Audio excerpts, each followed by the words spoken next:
Yeah, look at that. It's a Victory Wednesday here on Ben and Woods. It's been so long. It's been 84 years since the San Diego Padres have actually won a baseball game, and we are here to talk about it this morning. Welcome, man. It's been 84 years. 84 years. That old bag.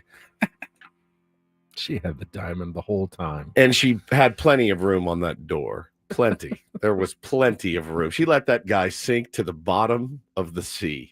All right. Well, see you later. I'll just die. Along with her $1 million diamond. Yeah. Later. Yeah. Yeah. She just had that diamond the whole time. I know I could bless my grandchildren. Yeah. The whole family. Grandchildren's children's children. Yes. Forever. But I'm just going to toss this in the middle of the ocean. Hated it.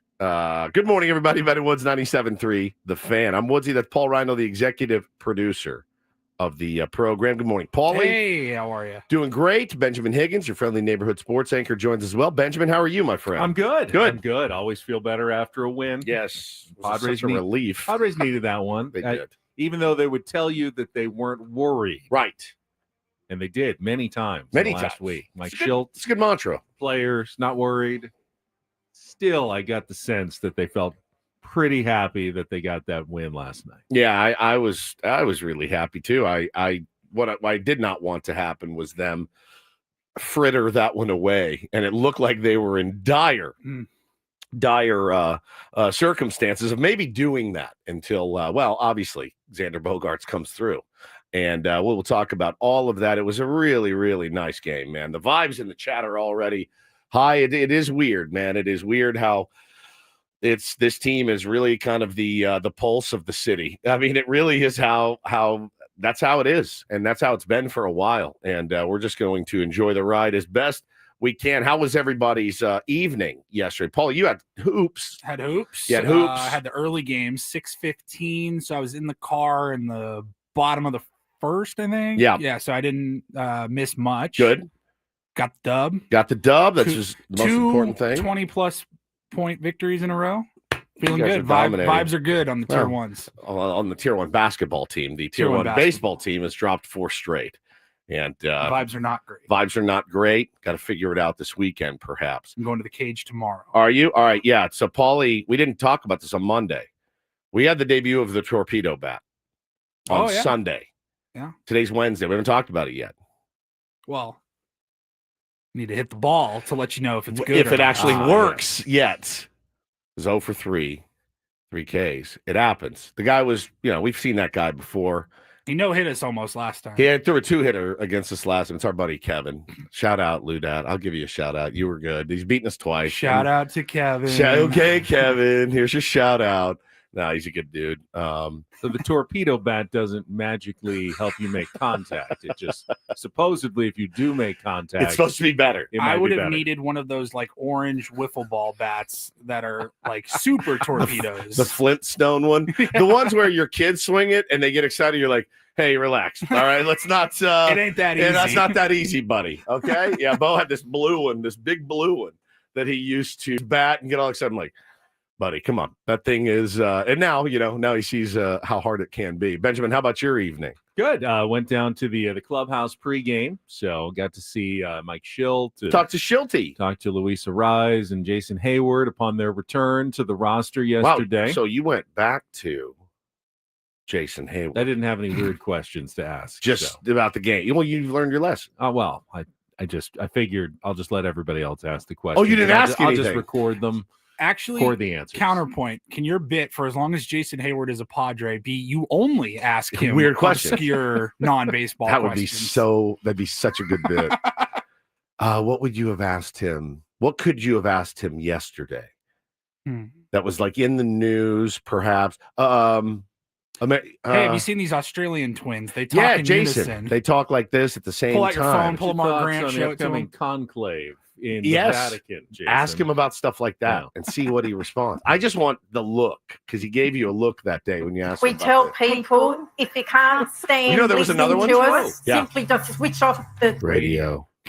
We played it on Friday. You haven't heard. There was they did an interview about talking at the same time. The fact that they do that. And they said, we've tried to do it, and we tried to talk separately. It doesn't work for us. But again, I submit that one sister is coattail riding the other one. They're not in unison. There's no way you could ever be in unison. So one just jumps in and does it at the end. But so we played that on Friday, I believe. It is. So, yeah. I mean, it's staggering. Oh, you should have asked him. How about 100 men defeating a gorilla? That was like the most. That was like the most. Is it weird that I have no interest in that topic, and I love those kind of topics. I couldn't have cared less, not even a little bit. Number one, I don't want to see anybody beat up a gorilla. That's where it starts and stops. You know, for me. I hope the gorilla wins. Like I hope he beats up all 100 but 100 of you. people is like, that's a ridiculous number of people. Yeah, I still think the gorilla wins. I don't think it's particularly close. Because I don't think a man would be brave enough, even in numbers, to go and attack a gorilla. I'm assuming, I really don't. For whatever reason, the men have to attack this gorilla. Their life depends on it. They die if they don't. So if you actually had to fight, and 100 people had to fight, how did we get into this? I did not want to do this. You brought it up. Somebody said in the chat, ask him about the gorilla thing. Everybody knows what it is. It's a new. I mean, you have like 6 or 7 just sitting on the gorilla's legs, and good luck. How are you going to get 6 or 7 people on a gorilla's leg? Getting close to you it. just all you all just start climbing on his back, and you swamp him under, and then that's it. It's 100 men. Okay. I think after 3 guys tried it, the other 97 would be like, not today, buddy. I'm leaving. Well, all right, since we already spent 2 minutes God on it, dang now it, you I have to didn't go down wanna to do Petco this. Park today and ask You gotta Jason ask Jason Hayward. 100 men. That's your homework assignment. Be a gorilla. How was Shilty? Shilty seemed good. Shilty did? Yeah, I was What's up, my surprised dudes? How you doing? considering, We're good. obviously it's been a tough week, but seemed like he was in good spirits. I feel like he's grouchier after we win. I swear to God, I feel like he if is. I had lost some weight. Oh! I said, thanks, Mike. I said, you look good too. He goes, oh, yeah, I think it's mostly just stress. My hair's getting more gray too. I'm not surprised with the job that you have. So that has got to be the most stressful job, dude. I mean, it's up there, right? Obviously, you're a pediatric surgeon. That's a pretty stressful job. But being a baseball manager would be rough. It really, really would be rough. I saw it last night. They took Pivetta out. Estrada, who's been nails, comes in, gives up a few runs. Why'd you take Pivetta out? Idiot. And it's just like, oh my God, I got to answer these questions every single night, dude. It is, it's a tough one. No, I mean, I really do. I feel like when the team's going well, I feel like Shilty's like grouchier. And when they're going bad, I think he has to overcompensate with more positivity. You know what I mean? And I feel like when you're like, oh man, I'm on eggshells around Shilty after they've lost 4 in a row. He's like, hey, bud, how you doing? You're like, good, man. How are you? How fantastic is that? It's very, very, very strange. Need Woodsy to get on Schilt about strategy again. Absolutely. It's my favorite. And now he knows it's coming. So, old Shilty, dude. I do love that man. I really do. I've said it before. I really would like to just sit and talk baseball with no mic, no nothing. Just sit in a coffee shop and be like, I'm not going to talk. So I'm going to rely on you to just talk to me. Just tell me. Just feed me info about baseball. Give me your theories. I would love, Padres do their ball talk sessions. Yeah, I do anything. I don't know if it's this first game of every series. Yeah, I thought it was every day. I thought it was every day. But if you want to be there, you can. Yeah, you just got to sit around and you discuss situations that come up during games and like, all right, how should we handle this? How would you handle this? What do you think is the best way to go about it? Like detailed inside baseball talk with the guys who are the best in the world at playing the sport. Yeah. And it just sounds fascinating to me. All right. When we went out to dinner with him at spring training a couple of years ago, we're all in our civvies. He's not in his uniform. He's not in interview mode. And he told stories about Albert Pujols, Tony La Russa. I could have sat there for hours and listened to every one of those stories. Yeah, I love that stuff, man. The philosophies and I don't know. He's just a really fascinating baseball guy. You know that he eats it and lives it and sleeps it and breathes it. You know he does. And you know that every conversation really ends up steered in that direction. And he's an interesting dude. Well, I'm glad you got to get some FaceTime. I have yet to get down and get any FaceTime. I'm always reluctant to go down. I'm never going to be the guy with the camera in their face every day. What were you looking for? I just can't. It's just not who I am. And I didn't go down to the scrum, but I happened to be in the clubhouse, and he walked through. You don't always see him in the clubhouse. You see Jake or anybody? I saw Jake at a distance. He came in later, but I was already over with the Arise scrum that we were kind of waiting for Luis to come out, since he hadn't really talked since the concussion and how he felt and everything. So we were all waiting to get the big soundbite for the news, which then I played on the news, so I didn't get to talk to Jake. We have different objectives when we go down. Correct. You're getting stuff for the news. I just want to go say hello and then let him get to work. But Schulte passed through while I was waiting, so I came over and said hello, and we chatted for a minute. It looked like he had a slice of pie or something from the a slice of pie. It looked like there's something with some whipped cream on it, so it looked like maybe a slice of pie from the. Well, it was Blueberry Pie Day. It's true. Hey, like a bloody beer, Jerry. I'd do anything to see Schulte have a piece of pie with Schulte. I would do anything at all. Looked like a pregame slice of pie. That's what I saw. I could be wrong. I mean, wants to correct the record on Friday on the manager's report. Yeah, he can certainly do so. But it was my reporter's opinion that he was emerging from the lunchroom with a slice of pie that he was taking back to his office. I don't know why it makes me laugh so hard. It's like, why do I picture pumpkin pie even in April? I just feel like somebody's like, Schulte, there's pie in the break room. He's like, really? And runs to excuse me 1 second. Cuts himself up a slice. He's like, I'm gonna take this in my office, sit down and have a little piece of pie before the game. I texted you guys yesterday. I got a new concierge request yesterday, which was fun. San Diego's concierge, Stephen Woods here. People DM me and ask me lots of questions all the time. Random, just as random as it gets. And our buddy, his name's Jamie. He's an umpire. I love Jamie. He DM'd me yesterday. And again, he listens to the show so much. I thought, oh, he's doing a bit. He wasn't doing a bit. He hit me up yesterday. He was at Petco Park, and he goes, hey, Woodsy, I'm at Petco Park, and I've got a hankering for that lobster roll. Where do I find it? And I said, I don't know. I don't work at Petco Park, and the only lobster roll, I've only been to Petco Park twice this season. Hey, buddy, do you know where they have the lobster rolls at Petco Park? I got a craving today. I said, I don't know where they keep it. It's at the Pacifico Power Alley. Okay, there you go. Now Ben knows. Maybe people should start writing you. You're way more informed. I'm like the dumbest guy to ask for recommendations. They brought us out to try all those things so we would know these answers. But they brought it to us. They didn't walk us to the thing to get it. To go see everything. I got another one yesterday. Do people not? And sorry, Jamie, you're just today's Jamie's example. the best. He is the best. Love you, but do people not realize they can? That's a very easy to Google answer. What? Petco Park lobster rolls, section 113, whatever. Like that is very easy to find. Why do they ask me? Oh, here we go. Yesterday, 11:09. I was at the gym, getting ready to just get killed. What up, Woodsy? I'm in Chicago right now, taking a tour of Wrigley, which is pretty sick. Wanted to know what hole in the places. That's weird. Hole in the wall places. Yeah, okay. Hole in the places to eat. Want to get the real experience of hot dogs. LOL. Anything you got, man? Appreciate it. I said, buddy, it's been so long since I lived there. You got to ask your tour guide. You're on a tour of Wrigley Field with a guy you just say to him, hey man, what's the best place to get the old Chicago style dog around here? Not the one where the tourists go. I want to go to the one, where you would go. I lived in Chicago like 25 years ago, so I have no idea. But I don't know, man. It is what it is. Oh, got another one yesterday. Somebody you might know. Your mom. Oh, really? Your mom got me yesterday, needed some San Diego concierging. She did. She said, I know. I'm so sorry. She apologized. She knew. She goes, we want to go to the Sphere. And you've been twice. What's the best place to sit? And I had great advice for her that I could weigh in on. I said, floor's great. Don't sit in section 100. You're probably going to be obscured.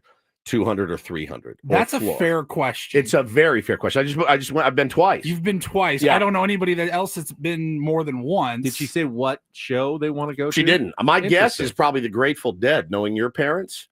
Yeah, well, I've never known them to listen to the Grateful Dead. Well, listening to their son every day talk about all the things ganja, aka that cannabis. he talks about. Loose Cannabis. Are the Eagles still playing them? They They would are. love the Eagles. They are. I bet you it's that the would, Eagles. That would be my Everybody must get Yeah, stoned. the Eagles, I would bet. It was such a great show. But yeah, you do want to make sure you're in the right seats. Before they bought tickets, they reached out to San Diego's concierge, and as I'm always happy to help. I was Always using my vape pen last night. Right. And it was great. It was great. So I love the and again, people are asking me stuff now, and I don't know if they're like, hey, watch this. I'm gonna make Woods insane.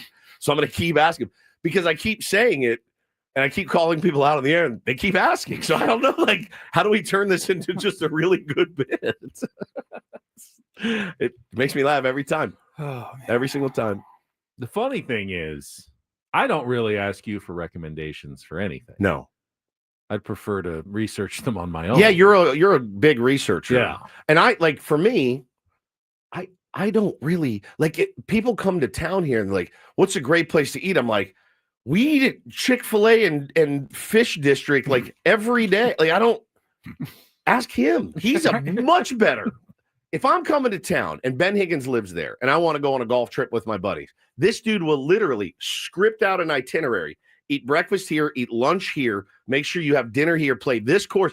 I would go play the Encinitas Ranch, get some Shake Shack. I mean, I have no idea. Be honest. Have you looked at any menus for any Philadelphia? Oh, he's got I was it doing clocked. it yesterday. He's I got it already clocked. found a place for some banana pudding for Woods because I know he likes that. That's right next to our hotel. I was searching through the Reading market, which we're right by, to see what kind of options we had there.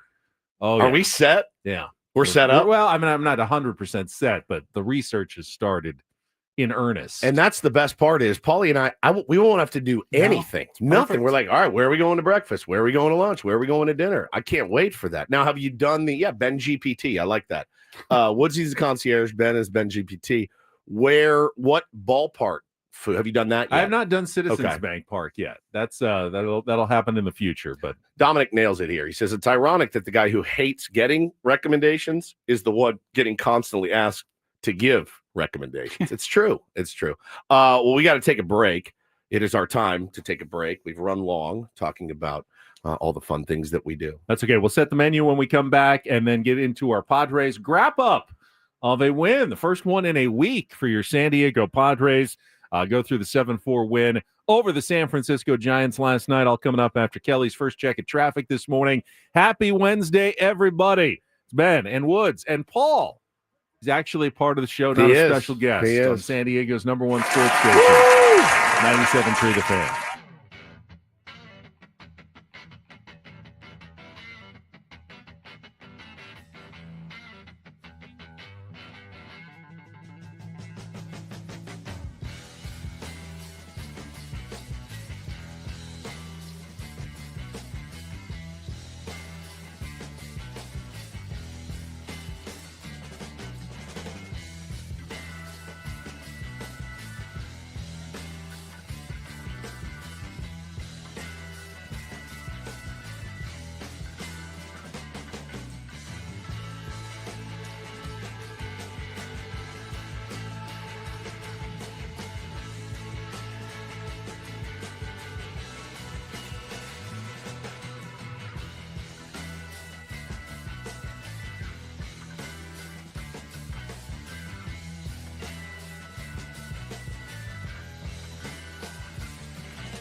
Hey players, things are about to get real here in San Diego.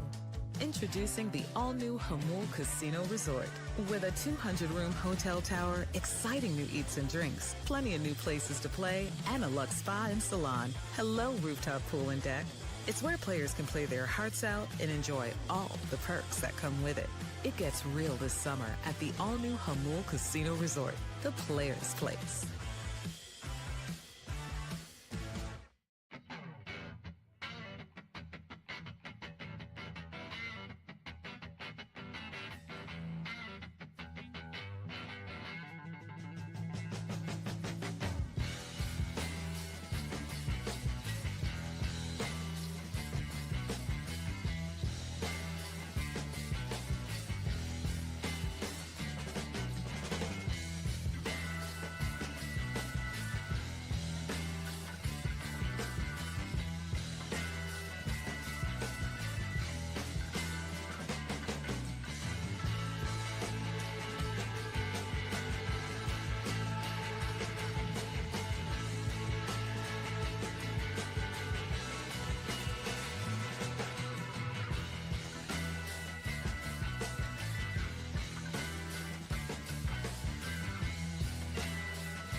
$47,300 and change last night at Petco Park for Tony Gwynn, rookie bobblehead night. Really nicely done with Tony Gwynn Jr.'s kids. And that was cool. Tony's grandkids throwing out the first pitch.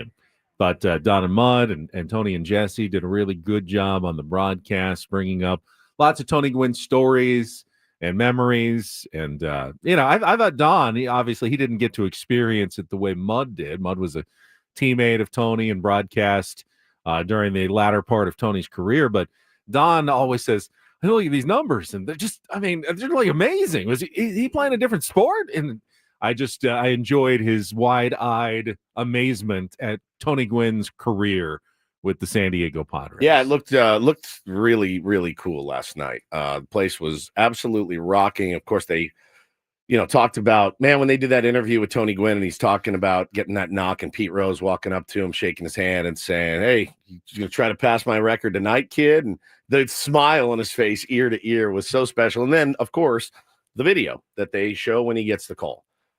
It just guts me every time I see it. I weep like a baby every time I see him put his head down in his hands. My buddy John Boggs in the background, like, it gets me every single time. Because Tony truly didn't believe he was getting the call, which is insane. Which is insane. He was as much of a shoe-in as anyone for first ballot Hall of Fame status, but he refused to even acknowledge when anyone would bring it up. He goes, I'm not talking about it. Until I get the call, I'm just assuming. Is that right? Yeah, I'm not getting it. I'm not going to let myself get hopeful. And so when he got the call, you could see he was almost like overwhelmed and shocked, even though any logical person would go, let's see, on 3 weeks from today, I'm getting the call for the Hall of Fame, because obviously he was getting the call for the Hall of Fame, but his reaction was priceless. I interviewed him later that summer when he was about to go to Cooperstown. I went to his office at San Diego State, and we talked about the that first hit that he got when Pete Rose greeted him at second base, and he had not seen the video. It had been lost for a while, and I found it in our Channel 10 archives. Nice. And you showed it to him. I brought the tape to his office and had him watch it and react to it. And he says, I haven't seen this in 20 plus years. And he went through the story of the whole at bat in the day, and it was definitely one of my favorite pieces to do and one of my favorite memories of doing an interview with Tony Gwynn. I was lucky enough to do, a couple dozen over the years where I got to sit down and chat with him. He was always so generous with his time. He was really good with the media. Not surprising considering his personality, but it was really fun last night to, they should have some sort of Tony Gwynn night every single year. Oh yeah. Just because I think fans enjoy it so much to bring up those old stories. No question. I thought the tweet of the night came from our buddy Sam Nair. Said Dodgers fans must have come out to see both of their rivals last night with 47,345 people at Petco Park. Sammy knocked that one out of the park. It was awesome. It was awesome. And again, seeing Tony's kids out there slinging the rock, and it was special. It always is. And that bobblehead is amazing.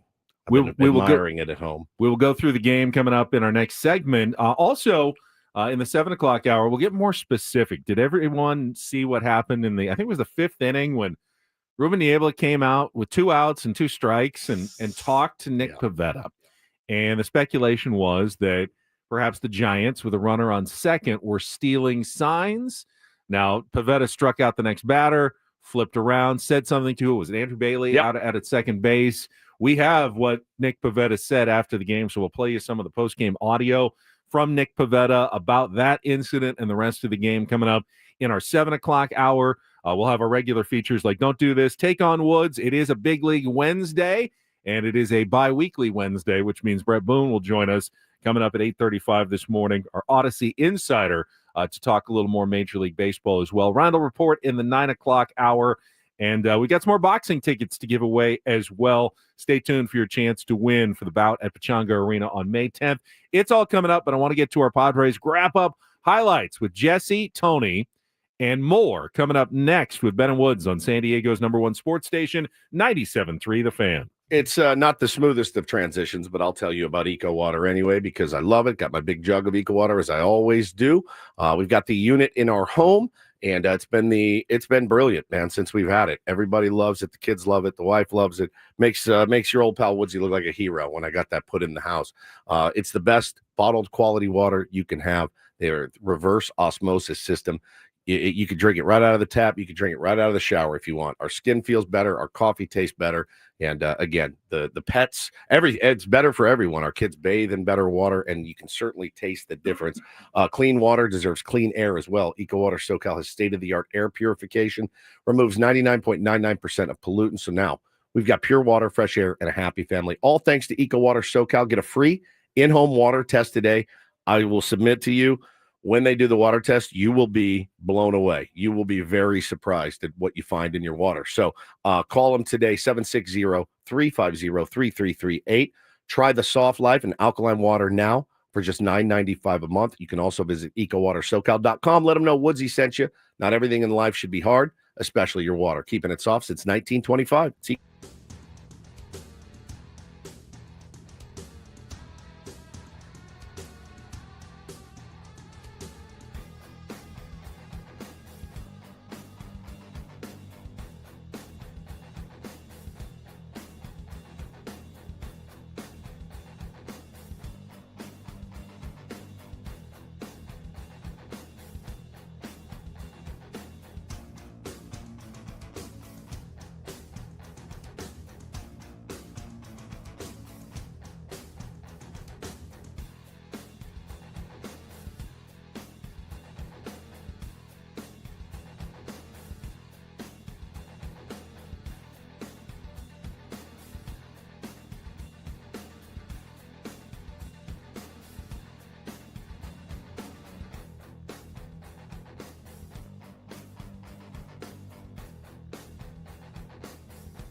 Hey players, things are about to get real here in San Diego. Introducing the all-new Hamul Casino Resort. With a 200-room hotel tower, exciting new eats and drinks, plenty of new places to play, and a luxe spa and salon. Hello, rooftop pool and deck. It's where players can play their hearts out and enjoy all the perks that come with it. It gets real this summer at the all-new Hamul Casino Resort, the players' place.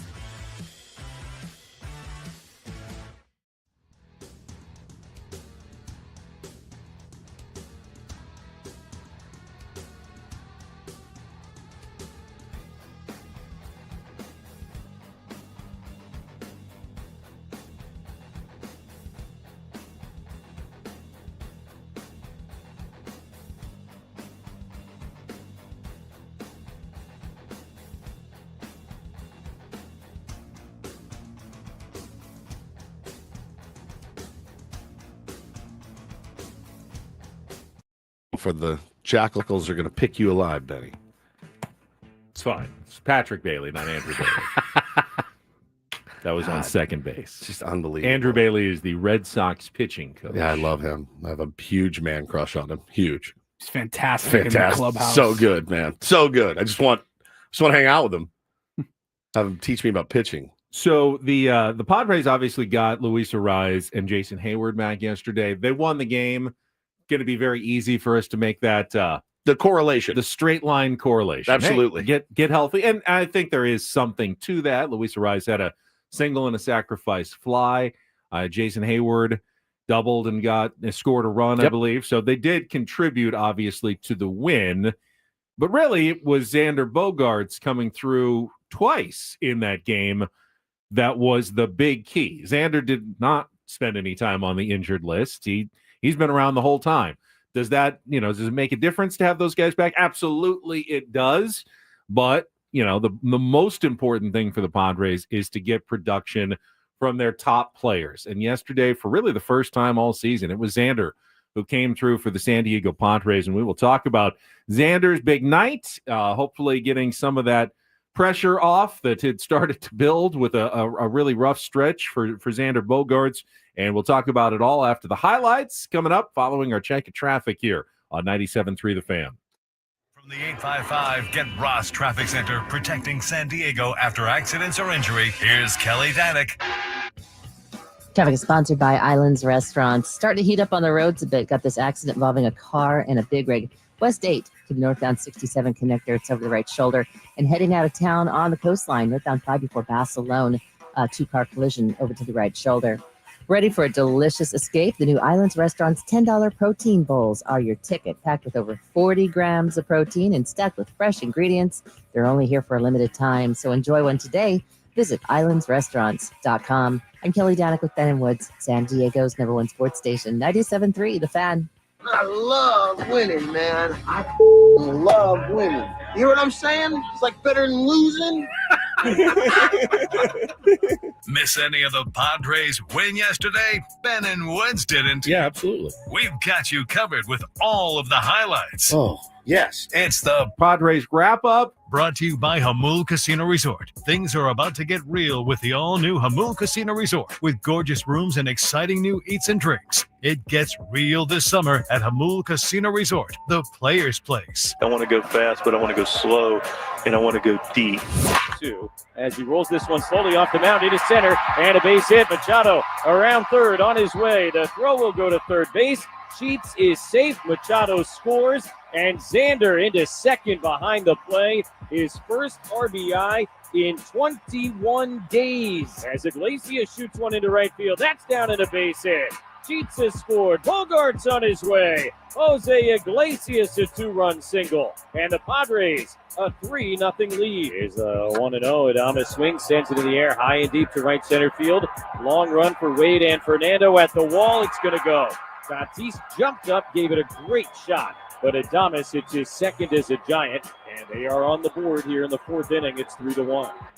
Machado swings, lines it into center field and a base hit. Diaz is rounding third. He's going to come in and score. Manny Machado, an RBI single, his second hit of the night, and the Padres have a 5-1 lead. He is 0 for 2. He's hit the ball towards Manny twice. That's never really a good idea. Lines this one over Bogaerts into center, and a base hit. Adames being waved by Matt Williams. Wade's throw is on the way home, cut by Machado. An RBI single for Jung-Hoo Lee, and the Giants are now within 3. It's 5-2. 2-2 pitch hit on a line the other way towards the left field corner. That's a fair ball. Going to roll all the way into the corner. Hayward's got to get it. Lee has already scored. Ramos is on his way. Machado's relay has no shot to get him. It gets away behind the plate. Estrada backing up, throws to third. The tag from Bogaerts not in time. So Wade ends up all the way at third as both runs scored, and it's a one-run game now in the 6th. 2-2 hit in the air deep down the left field line. Xander towards the little wall. This one gonna go! A 2-run homer for Xander Bogaerts. His much-needed first of the year. And the Padre lead is re-extended. It's 7-4. Here's Bailey batting left-handed. First pitch swinging. Ground ball to the right side. Iglesias has got it. His throw to first is in time. And Suarez a 1-2-3 top of the 9th inning to pick up his 11th save in his many opportunities. And the Padres snap their mini skid with a 7-4 win over the San Francisco Giants. I mean, yeah, it's a nice ball game. It's a good win. No question about it. Rightfully get asked, like, what's the level of concern? What's going on? And when I answer with confidence and not a whole lot of, like, what do you mean? It's because just look around our clubhouse. We got winners up and down the lineup. We got winners up and down the rotation. 2-out magic for your San Diego Padres. Scored 6 of their 7 RBI came with 2 outs. Plus the sacrifice fly really was the second out of the inning. So you could make the argument that every single run scored with 2 outs. The biggest 3, though, I thought clearly were the 3 in the first inning after Tatis strikes out and Arise grounds out quickly. Yeah. Logan Webb usually is most vulnerable in the first inning. Yep. So like a 10. Padres had hit him to like a 10 ERA in the first. And if you let a guy settle in quickly like that, you could be in for a long night. So for the Padres to put together that 2-out rally there was just huge last night. Well, I mean, look, when you only have to throw 1 strike to Fernando Tatis Jr. to get him to strike out 1, you threw him 1 strike in that at bat. I mean, he was off 2 balls, and then it was down a ball, and he got banged looking, which made, it was like, oh, this is going to be one of those nights. And Arise, comebacker right back to him. You're like, oh, great, here we go. Manny got it going. And Sheets kept it going with a walk, and then Xander came through with the, probably not his hardest hit ball of the year by far, but he got the job done. It's a results-based business, and then they're off and running. I thought the knock by Iglesias was incredible, absolutely needed. Give him a little cushion, Benny, a little cushion for the pushing, and you knew if you'd watched the Giants at all this season that they have employed a little bit of devil magic. They do have a little bit of that devil magic in them right now. And I was wondering, oh no, is it going to rear its ugly head at Petco Park on Tony Gwynn night? Like, we got to win this game tonight, guys. Come on. And boy, did they, man. And you cannot say enough about that clutch home run from Xander Bogaerts last night. And I do mean clutch. That was as clutch as it gets. That kid that he was up against, Ben, does not happen to him. Rodriguez, he does not give up home runs. Doesn't give up anything. Hadn't given up anything all season. Correct. But Xander came through. My son, we were watching the game at home, and he goes, Xander's going to hit a 2-run home run here to extend the lead. Did you roll your eyes? I did. Yeah. I did. There was really no indication that something like that was coming, but he's got that optimism gene from his dad and just felt like, okay, something good's about to happen. And he was absolutely correct. The barrel that he caught, it was his first registered barrel against a right-hander this entire season. And are we in May yet? It's not May yet. Not April quite. 30th. But holy smokes, man. He looked better. His ABs looked better. He didn't look like he was collapsing, on his front side and waving at the ball. Whatever work he put in at Boomers or whatever the day before certainly seemed to pay off, at least last night. And the nature of this terrible game that we all love so much is, hey, fantastic. Got to do it again today. Like that's the grind of being a baseball player. You got to come through again today. Another huge game. Michael King on the bump.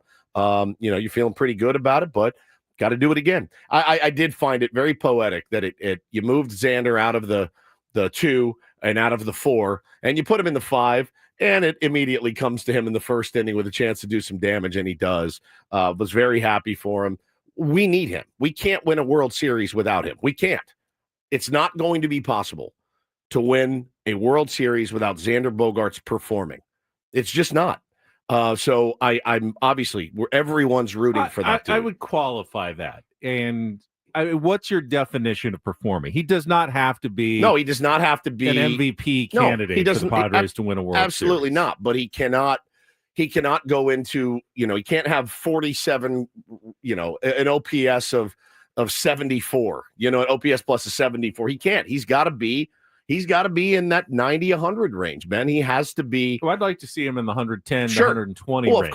Of course. But you know what I'm saying? You cannot win a World Series without production from him. And it was really cool. Again, you got to do it again today. I thought last night, the one pervasive thought I had throughout the entire game as they kept panning to Bob Melvin in the dugout was, has Bob Melvin ever dipped his lips in milk like Ben Higgins? Because his lips are perpetually chapped.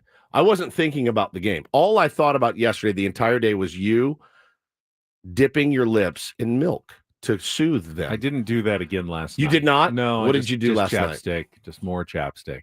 Well, everyone was focused on the game. All I was thinking about was you with your lip in a bowl because of of Bob Melvin. And I saw Bob Melvin. I went, he needs Ben's milk treatment. Spring training in Arizona. Oh, so you're there in the dryness for 7 weeks every year. You've got all the air travel where you're in the pressurized cabins, and I'm sure it's just murder on the skin to be a Major League Baseball manager. I just also, man, Adrian Morahone last night. How fantastic was that guy? He was fantastic. So was Jason Adam. Adam was, and Robert Suarez. Those guys, a little bit of a hiccup for such a nasty for Jeremiah. Yeah, it's so nasty. And I will say the 2-run double that Estrada gave up was not a bad pitch. I think it was a bad pitch selection. Maybe there was a decent location. Bad. His gas. He was on fire last. You don't throw a guy hitting 118 anything he can handle at all. Just blow it by him. But Morahone, check this out. He's got 5 2/3 innings this season that have been labeled high leverage by Fangraphs. In those innings, ready for this? 0.00 ERA, 0 hits allowed, and a 0.54 weighted on base average. That is as big of a 0.0. That is as big of a weapon as you can have coming out of the bullpen. The numbers will state that this was probably Nick Pavetta's second worst start of the year, which is weird. Because I thought he was outstanding. He did give up the home run to Adames. The inherited runner scored after he gave up a couple of hits. Not that well. He got behind Adames again. Adames got him. He was the guy who got him. He was locked in last night. He threw him a 3-2 pitch. Said, "Okay, if you get this, you get this," and he doubled. Jung-Hoo Lee just kind of stuck his bat out. Could have been a looping liner. Just fell in for the RBI, but.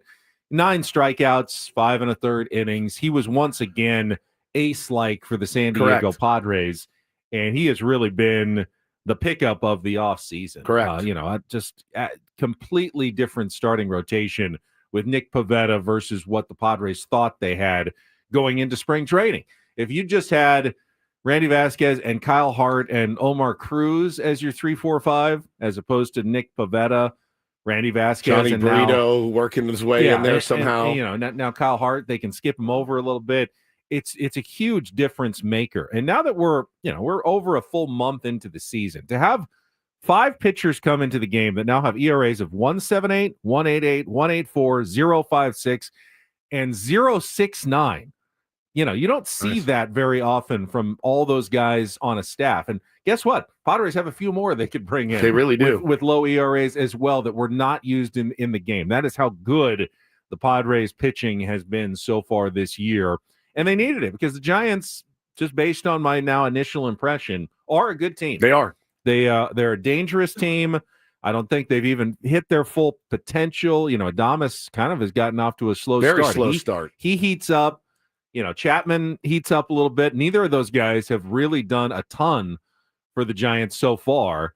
They could definitely be a team that sticks around throughout the summer. Are they perfect? No, but I think they have enough to contend for a playoff spot at the end of the year. They have a really annoying lineup, guys that can beat you, and you know, you saw a little bit of that last year. There's no quit in them. Certainly, they're not going to roll it's like a over. lineup full of jerks and profars. Yeah, pretty much, man. Irritants. You're just they just kind of bug you, and I know Nicky P was irritated last night. Which, you know, let's couch that because he's always kind of irritated. Nicky P, huh? But we all saw what happened in the fifth inning. We saw Andrew Bailey, catcher. No, we saw Patrick Bailey, catcher, leading off second base. And Ruben notices something, comes out, talks to Nicky P. And it's an odd time to come out. Very odd time. It was 2 strikes, 2 outs. He wasn't in any, you know, like trouble or, you know, ailing, it looked like in any way. It was a very odd time for the pitching coach to make a visit to the mound. Yeah. And so basically what he was telling him was something to the effect of, hey, they can see the grip in your hands, or Bailey's giving location. There's something amiss. They've got something on you. They're seeing your pitch comm buttons, something, anything like anything that. It could be. And, you know, Nicky P nods, next pitch, freezes. Yastrzemski, heater, right down the middle. Almost like he was looking for something else. I mean, it's frozen. 2 strikes, it's ball's right down the middle. That's a ball to hammer, and he didn't even offer. And next thing you know, Nicky P kind of bounces off the mound, turns around, starts screaming and barking at Patrick Bailey, and nothing happened. You know, after that, there were no benches clearing or anything like that. But you've seen a little bit of this in baseball now. With the advent of pitch comm, you're not going to be able to steal teams' pitches per se, but if you can look in from second base and go, yeah, that's a 2-seamer that he is holding. I know it when I see it, and right, he's setting up on the outside of the plate. Yeah, and I can tip my hitter as to where he is. Now, again, I think all baseball players agree universally. Hey, man, if somebody's going to show you something, you are well within your rights to take it. But pitchers do take exception to that. We saw Jose Barrios take great exception to Cal Raleigh potentially doing the same thing a couple of weeks ago. Pitchers don't like it, and you know, you may wear one the next time you bat. Do we have the audio from Nick Pivetta after the game? He was talking. I think Kevin Acee asked him about what happened in that incident in the 5th inning. Paulie, what were the Giants doing there in the 5th? When you were a little agitated, Ruben came out in the middle of a count. Oh, you're talking. Yeah, I think I was probably tipping my pitches, so I had to probably switch that up. I don't know if I was or not, but that's part of the game, and I just was able to make my pitches. All right, pretty simple answer. He downplayed it. He just downplayed it because he certainly didn't act like ho ho hum. No big deal. He was pretty pissed. I saw, you know, in our chat and on social media last night. Does Patrick Bailey need to wear one? Is there some sort of retaliation necessary? And I don't really think so. I don't think Patrick Bailey did anything wrong. That's part of the chess game of baseball. No question. And the Padres, you know, it's your job, especially the coaches, to notice if something's going on, catch it, and then perhaps turn it on its ear. I mean, is it possible that, you know, Ruben said, all right, we're going to go out. You're going to throw a fastball on the outside corner, but hit the button for curveball on your belt, or show him a curveball grip here, and then throw the fastball, and perhaps we will have, at least for one pitch, an edge here when they incorrectly identify what's coming. It's possible something like that occurred, or maybe Ruben just said, hey, hide your glove a little bit better. We think they're looking in or something. You don't know exactly what was said. It's a weird situation because it's totally within the rules. It is not cheating. Correct. And every player in Major League Baseball will tell you that, including the pitchers. Yet the pitchers get so mad about it, and I understand why they're mad. But it's also like, hey, they're not cheating. Like, they're not cheating. They're not banging a trash can. Stop doing what you're doing. Yeah. I love it. I love that stuff. I love Chippy. I love Chippy, and Nicky P. He's about as chippy as it gets. So Jesse and Tony also discussed that play, and during that discussion, happened to get to our incorporator. So we will play that for you when we come back with Ben Woods on San Diego's #1 sports station, 97.3 The Fan.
So before the game yesterday, Mike Schilt went to bat for Xander Bogaerts. Good timing, I guess, for Mike Schilt, who brought up, I must say, I love projected stats as much as anyone, but you heard Schilt go with he's on pace for 40 doubles this year. I mean, 40 doubles is a great season for Xander Bogaerts.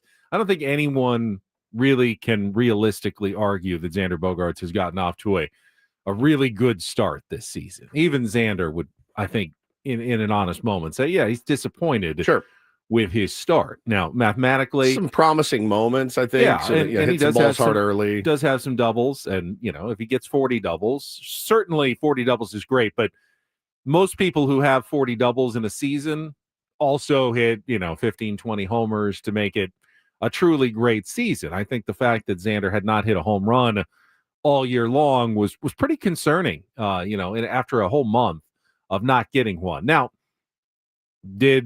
is yesterday a turning point in the season for Xander Bogaerts? I'm not going to go there yet.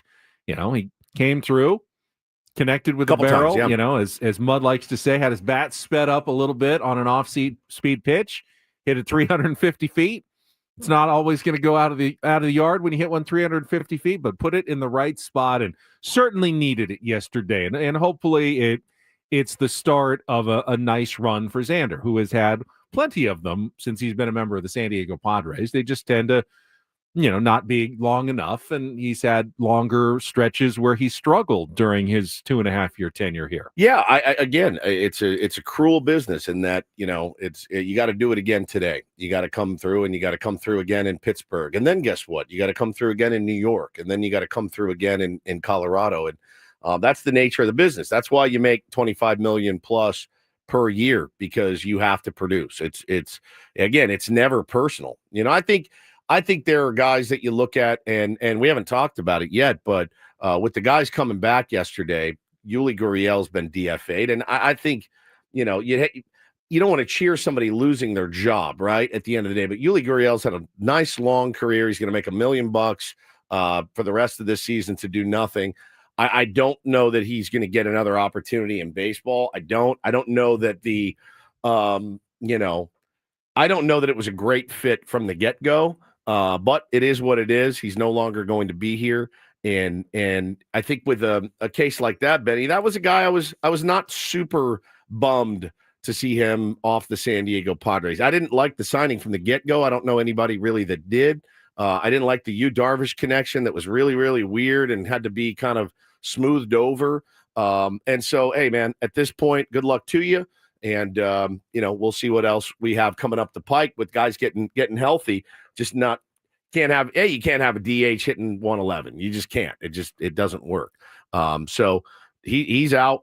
And then they moved McCoy to the IL yesterday with 4 jammed fingers or whatever. So Mason McCoy gets a nice little MLB DL or IL stint. So. The Padres a little thin though now in the middle infield depth, while Mason McCoy is on the injured list. It's pretty much Jose Iglesias and Xander Bogaerts right now. Yeah, Tyler Wade can fill in. But he needs to be playing center right now until Jackson Merrill comes back. Maybe Jackson is back as soon as Friday. Jackson was he was playing defense yesterday. So, again, these are really, really good signs. In a pinch, if you have to move Wade, you can move Hayward over to center. You could move Hayward to center and Gonzalez or Tirso play in the corner as well. For sure. I think again, it's kind of that weird addition by subtraction thing. I mean, Yuli was as big of a black hole in this lineup that we've had in a long, long time. He was one of those guys who was a spring mirage. He had 315 with a home run,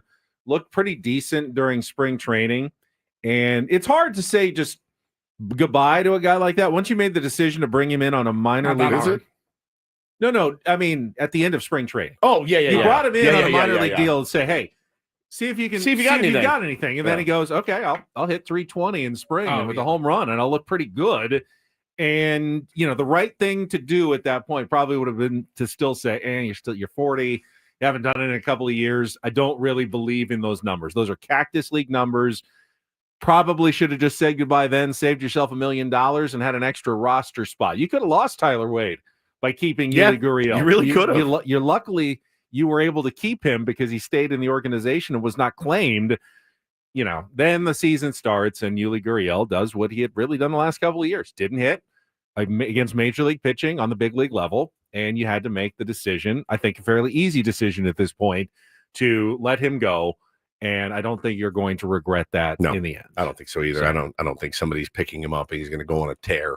If he does, I tip my hat, man. Good for you. But it just didn't make any sense. So yesterday was our Incorporator Tuesday. Had Jesse Agler on at 8:35. We had a word for him, and then Paulie realized we did that word back in 2022. It was syzygy. Syzygy. So we had to make a last-minute switch. Woodsy found a pretty fun one. Here's the conversation with Jesse yesterday. All right, Woods had to come up with a quick backup to syzygy since we had already used it. So hopefully this is a unique Incorporator word for you. Woods, what do we find?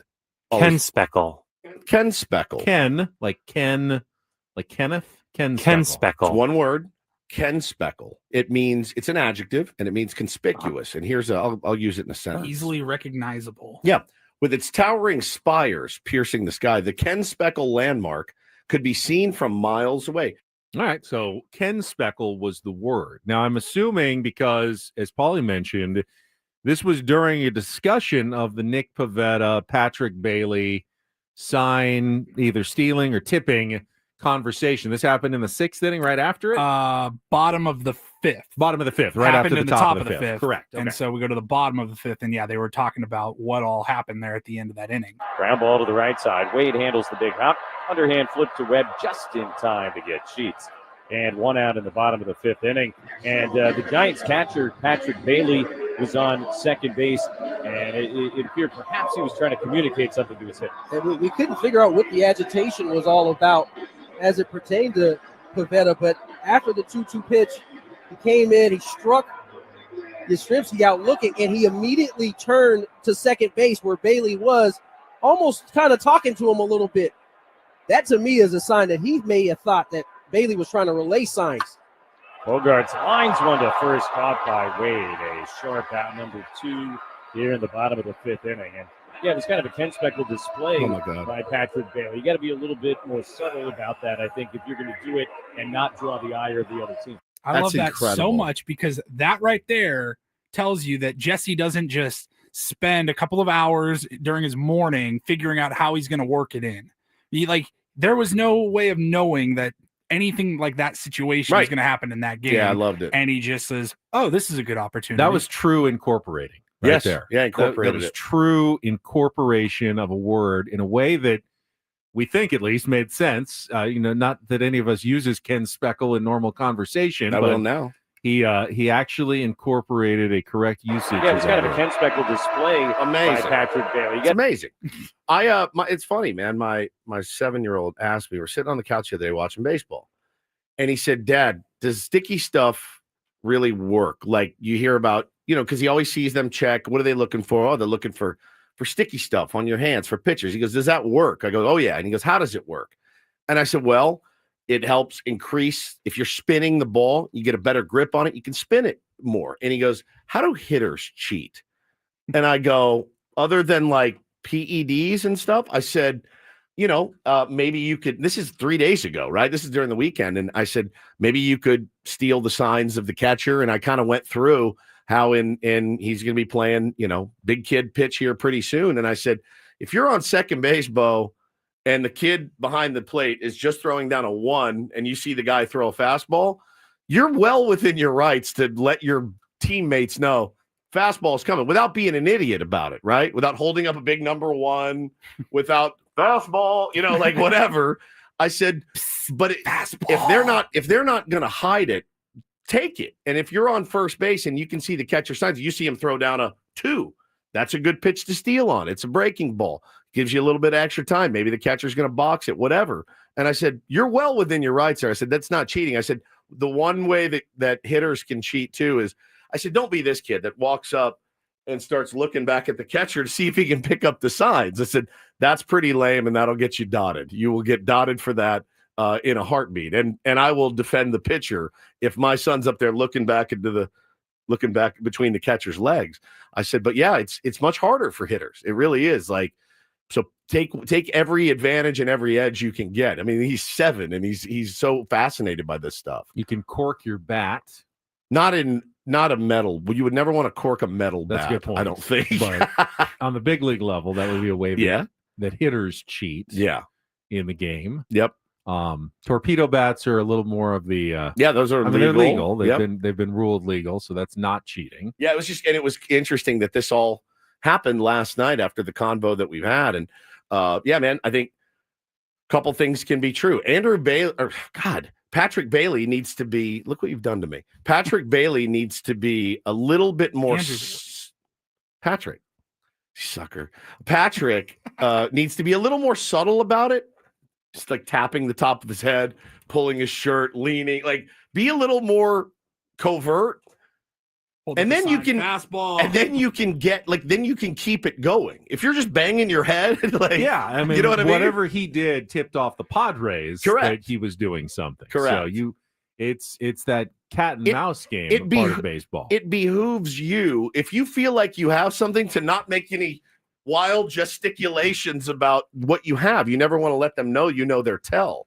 And boy, he was, for a catcher, he was pretty loud about it, I thought. And did you see what he was doing? Yeah, somebody slowed it down and showed a couple videos. I mean, he's like tapping his hat, pulling on his shirt. So I told Bo, I go, you talk to your friends before the game and you guys decide if they're giving it away. I don't know, lift your pant leg, do something, lean one way, kind of slight, grab your nose, whatever it may be. I said, there's nothing wrong with that, and you shouldn't get you in any trouble. It was pretty fascinating, though. Yeah, the arm swing. They did the arm swing one way. That's what Cal Raleigh was doing. If he swung his arm, it was a breaking ball. If he leaned, it was a fastball. So no, here's the other thing. And do you think they plan that out before games? No, is I there think always a standard, or no? I think it happens once you catch it. Once you catch something, you tell the guy behind you, if I'm on second, here's what I'm going to do. I told you, man. I caught a tell for the first time in my life like 3 weeks ago. Literally the first time I've ever seen one, and a guy would shimmy his glove when he threw a fastball, and he wouldn't when he threw a splitter. And he just had a nasty splitter. And once he shimmied, we saw a fastball and we hit him. Now we lost again because that's what we do, because you can't cheat on defense. But picked one up for the first time in my life, Ben. I've been playing baseball my whole life. I go, oh my God, I think I picked up a tell. And it worked. But yeah, these are the things. They have to be so careful. And every team is so paranoid about this stuff too, man. So it was, but it was interesting. And I think Nick Pivetta knows, hey man, that's on me. But I just didn't like how blatant he was being about it out at second. All right, we're going to get to Don't Do This coming up next. We'll pause a little bit of the baseball talk for a moment, because there was an incident in one of the NBA playoff games involving a star player, a last-second basket, and his dad then going and accosting one of the NBA's biggest stars on the court. This could have been a really ugly scene. Worse than it was. Honestly, it probably should have been. I mean, it was pretty egregious. And we will get to that coming up next after a check of traffic with Ben and Woods on 97.3 The Fan. And speaking of the basketball playoffs, the playoff season is a fantastic time to cash in with Prize Picks. Join over 10 million members across the country after Prize Picks has made daily fantasy sports accessible to everyone. All you do, pick more or less on at least 2 players for a shot to win up to 2,000 times your cash. You can put basketball players more or less on points or assists and rebounds. Combine them with your baseball players that you're watching every single night, even hockey playoffs and more. Many sports, tons of lineup projections that are available for you every single day. Get a hunch, put together a lineup, win real money with Prize Picks. I've been doing it for the last year, do a ton during baseball season, obviously, but play however you want. It's very easy to download the app. You just go to their website, prizepicks.com, use the code KWFN. You're going to get $50 instantly when you play your first $5 lineup. That gives you kind of a chance to settle in, figure out, how you like to play, when you like to play. You just use KWFN as the code to get $50 instantly when you play your first $5 lineup. Get payouts really quickly within 15 minutes. Venmo, Apple Pay, MasterCard, very simple to deposit and withdraw for your funds to play on Prize Picks, where you can run your game. Must be present in certain states. Visit prizepicks.com for details.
Hey players, things are about to get real here in San Diego. Introducing the all-new Hamul Casino Resort. With a 200-room hotel tower, exciting new eats and drinks, plenty of new places to play, and a luxe spa and salon. Hello, rooftop pool and deck. It's where players can play their hearts out and enjoy all the perks that come with it. It gets real this summer at the all-new Hamul Casino Resort, the players' place.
And will don't leave your entire estate, house, kids, and life savings up to chance if and when you die. Do set up a trust or will online at trustandwill.com. This is a lot more affordable than you think. Visit trustandwill.com for more info. All right, we will start in basketball, Woods, where the Milwaukee Bucks suffered just a horrific loss to end their season. They were up 7 points with less than 40 seconds remaining in overtime. Yep. And they found a way to lose to the Indiana Pacers. And Tyrese Halliburton, who came up with a three-point play and then a lay-in with less than a second left. Yeah, 1.3 seconds. Yeah, one second left to beat the Bucks and end their season in heartbreaking fashion, despite 30 points, 20 boards, and 13 assists for Giannis Antetokounmpo. I saw the first thing I saw was Giannis with his head leaning against another, looked like an older man's head. It was like forehead to forehead, but he's leaning down like 2 feet because the guy's much shorter than Giannis. Giannis is a beast. And I said, what the hell is this? Is he getting into it with a fan? And then they had some different angles where it kind of zoomed out, and you saw right after the bucket, the Pacers are celebrating. They're jumping on the scorer's table. They won. They've sent the Bucks home. This is huge. They're advancing. There was a guy standing in front of Giannis about 4 feet in front of him holding a towel. And that's all you saw. And you saw Giannis sitting there staring at him like, what is happening right now? Like a bullfighter. Like a bullfighter, like a matador. Yeah, like a matador. And he's holding it, and Giannis sits there, and he's just staring at it. And then some people, it got pretty spicy after. A lot of pushing and shoving, a lot of celebrating, a lot of Bucks players getting upset. And then you see Giannis in this guy's face, and they are going at it. They're just, barking at each other. So come to find out, it wasn't a fan. It was Tyrese Halliburton's father, who had walked out on the court, held that towel up is John Halliburton's his name, held that towel up to Giannis. And I said, oh my God, the guy's dad. It's the guy, it's Little League dad gone wrong. Like gone horribly wrong. Thought Giannis did a pretty decent job at controlling himself in that very, very tenuous moment. But they asked Tyrese about it after the game, and here's what he said. I think he just needs to just allow me to just play basketball, stay over there. I'll come to him to celebrate. But I think it's the emotions of the game just got excited there. But I talked with him. I'll talk with Giannis eventually about it. Just, I don't think that my pops was in the right at all there. And unfortunate, what happened in the end there. But, I mean, this series was a lot of war of words, a lot of war of antics, a lot of stuff going back and forth. And that's just part of, this rivalry and what we've built here over the last couple of years. And, it's unfortunate what happened there, but I think it's just competition. And as far as my pops, again, I don't agree what happened there. We'll have a conversation. Everybody's grown men, and we'll just go from there. Roles were reversed because after that conversation, Dad, John Halliburton, Papa Halliburton on Twitter, tweeted out his apology. I sincerely apologize to Giannis, the Milwaukee Bucks Pacers organization, for my actions following tonight's game. This was not a good reflection on our sport or my son, and I will not make that mistake again. Man, dude.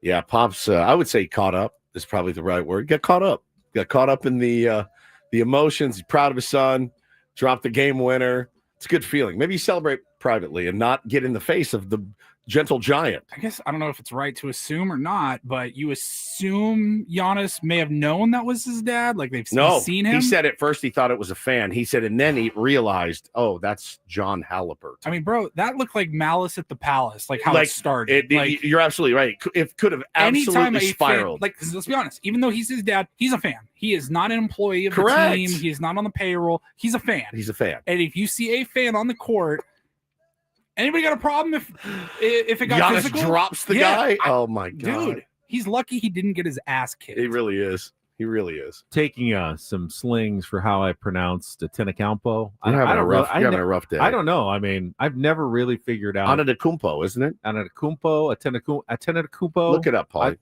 I've never totally understood. Just call him Giannis. Everybody just calls him Giannis. I know, but you can't just. How many Giannis's do you know? Name. How many? If I said Giannis, you know who I'm talking about? I do. Like it's not like a world famous. All right, here we go. Giannis Antetokounmpo. Kumpo. What'd you say? Giannis Antetokounmpo. Kumpo. Yeah, Kumpo. All right, relax, everybody. What's his dad's name? John Halliburton. All right, 100 John Halliburtons versus one Giannis Antetokounmpo. Who wins? Oh, that dumb bit. Go ahead, Benny. All right, I'll be accused a little bit of Laker loving, but I saw this story yesterday, and in LA, there's a lot of street art murals dedicated to Kobe Bryant and Kobe and Gigi Bryant, including one that was vandalized recently. So it's pretty much understood in LA. Yeah, graffiti is going to happen, and things get covered up all the time. But you don't mess with the Kobe murals once they're up. But one of these murals that had been up got tagged by a couple of street artists who were, I don't know, they had a beef with each other. One of them wrote over the Kobe mural, "Keep running your mouth, P word." And then the other one came back and said, "Leave a name, P word, don't be scared." Different P word. So I know, pal? just people were upset. Keep running your mouth, pal. Yeah. So people were upset that, a Kobe and Gigi mural got defaced.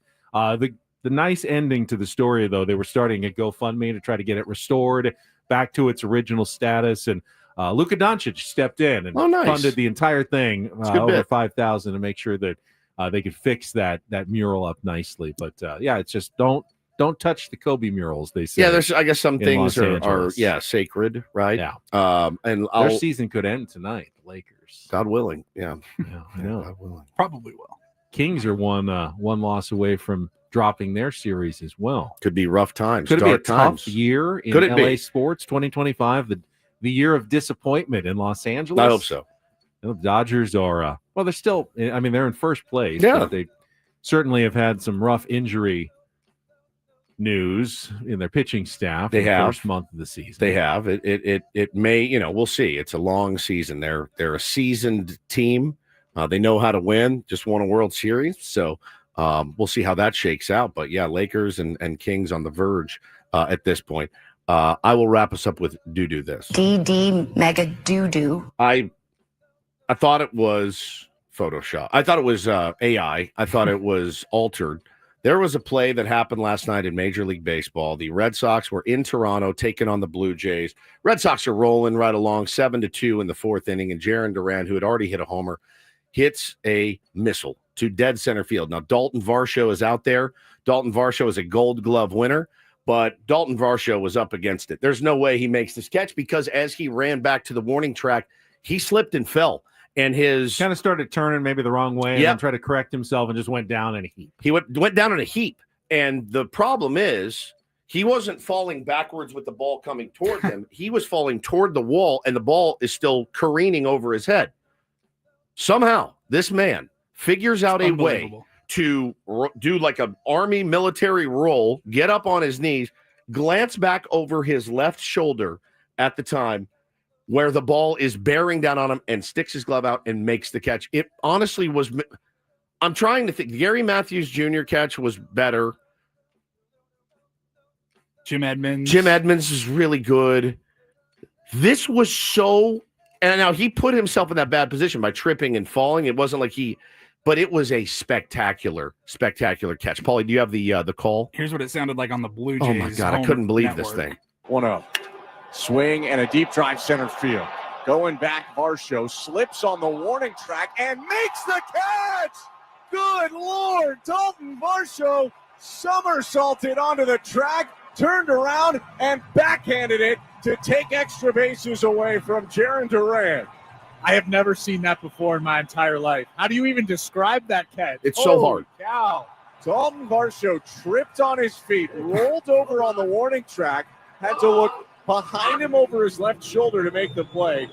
You may watch baseball for the next 50 years and never see that again. Wow. I couldn't believe it. The pitcher just was like, what? It's like, he goes wide. I'm like, whoa! Dude, he looks like he saw a ghost. It was so incredible. How do you do it? It's just the concentration. I'm of sure these guys Duran was thinking, really? Yeah, Man, Are I you kidding smoked me? That one. Manny had one. The play wasn't nearly as good, but Manny absolutely smoked one. Ramos yesterday, and Elliot Ramos just stuck his arm up. I thought that was going over his head. I did too. Manny had a good game though. He did. Had a couple of hits and an RBI, a run scored. Hitting He's the ball still hard, hitting the ball hard. Getting unlucky a little bit. Stuck on the 2 home runs, but otherwise, I'm not really worried about Manny Machado. Same. And that is don't and do this for a Wednesday. That was Don't Do This with Ben and Woods on 97.3 The Fan. I mentioned it at the top of the show. Why don't we give away the boxing tickets right now? Call now for your chance to win 2 tickets to Top Rank Boxing presents Navarrete versus Suarez at Pechanga Arena on May 10th. Fourth caller is going to win at 833-288-0973. 3-time division champ Emmanuel Vaquero Navarrete defends his world title against unbeaten Filipino warrior Charlie Suarez Saturday, May 10th at Pechanga Arena here in San Diego. The co-main, Southern California's own Raymond Muratalla battling Zaur Abdulayev for the interim lightweight crown. Night of world-class action. You don't want to miss Saturday, May 10th at Pechanga Arena. Tickets are on sale now at AXS.com. Paulie's taking the winner right now at 833-288-0973. Lots to get to still. Big League Wednesday. We got Bret Boone in our final hour. Talk about the rest of the NL West and baseball coming up as well from yesterday. That is all ahead on San Diego's #1 sports station, 97.3 The Fan. You know, it's funny. Last time I was at QC Kinetics, was talking to the general manager there, and he said they got a lot of MMA guys, a lot of boxers that do come in. Now, it's not just for the elite athletes, right? It's for people like you, people like me. I'm very far from an elite athlete, but was really struggling every single day. Didn't know what was going on with my wrists. QC Kinetics, honestly, I was skeptical. And I went in and I said, man, I sure hope this works. And boy, did it ever. My wrists are stronger than they've ever been. And I've not had any sort of issues since. That's the most important thing for me. And I've increased doing all of the things like I was doing before. I'm lifting weights a couple times a week, heavier weights than I've ever lifted. I mean, it really has been a godsend for me and my family, to be honest with you. So I can pick up my kids, I could coach Little League, play golf, whatever. Now I'm living pain-free. So if you've got pain in your knees, your back, your shoulders, whatever it may be, your hips, give them a call today at 619-614-PAIN. QC Kinetics can change your life. With QC Kinetics, there's no drugs, no surgery, there's no downtime, all natural cellular level option with lasting relief, and the patient satisfaction reports are astonishing. Do all the things you want to do this summer with QC Kinetics. Stop being slowed down by awful joint pain in your knees or your back. So call them today, free consultation for you. Learn about how these cutting-edge treatments can help you live your best life today. 619-614-PAIN. It's QC Kinetics at 619-614-PAIN.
Hey players, things are about to get real here in San Diego.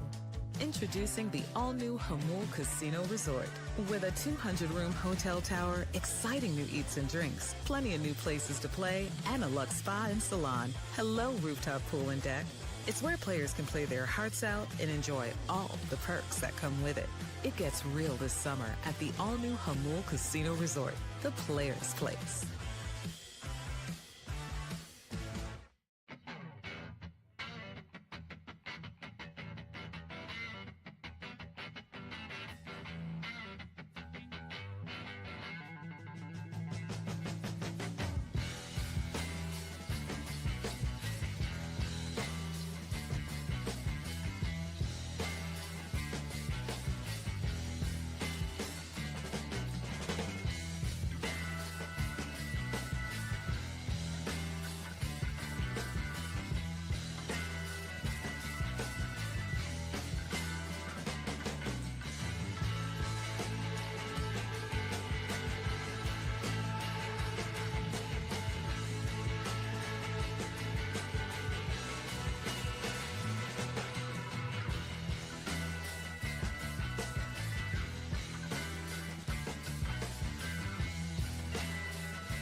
This segment of Bennett Woods is brought to you by Robert Half. At Robert Half, they found that 67% of companies want to increase contract talent. That's why the recruiter's expertise and award-winning AI work quickly to find the skilled candidates you want. At Robert Half, they know talent. Visit roberthalf.com/talent today. The Mets are a very talented team. They have the best record in all of baseball after another win yesterday, Woods. They beat the Arizona Diamondbacks. 8-3, I believe, was the final score. Francisco Lindor hitting his 6th home run of the season. We talked about the Dalton Varsho catch, which was the most spectacular one of the day. They had the best defensive inning I think I've ever seen, with a hot shot that ricocheted off the third baseman's glove to Lindor, who then made a perfect throw to first, a diving catch in the gap by who's it? Tyrone Taylor, their center fielder, and then Lindor made a incredible one shot rocket scoop and then throw to get the third out of the inning. The Diamondbacks are going, we can't hit the ball any harder and make 3 consecutive outs like they did in that game yesterday. So the Mets got an 8-3 win over the Arizona Diamondbacks, who are not having a bad start to the season. I think they're like a game above 500, but they're looking up at the standings at the Dodgers, the Padres, and the Giants, who have all gotten off to hot starts and know, all right, we've got some work to do to catch up in this division. The NL West has been very tough so far this year. Yeah, it's weird because it's still April, and I saw the Mets winning, and I go, good.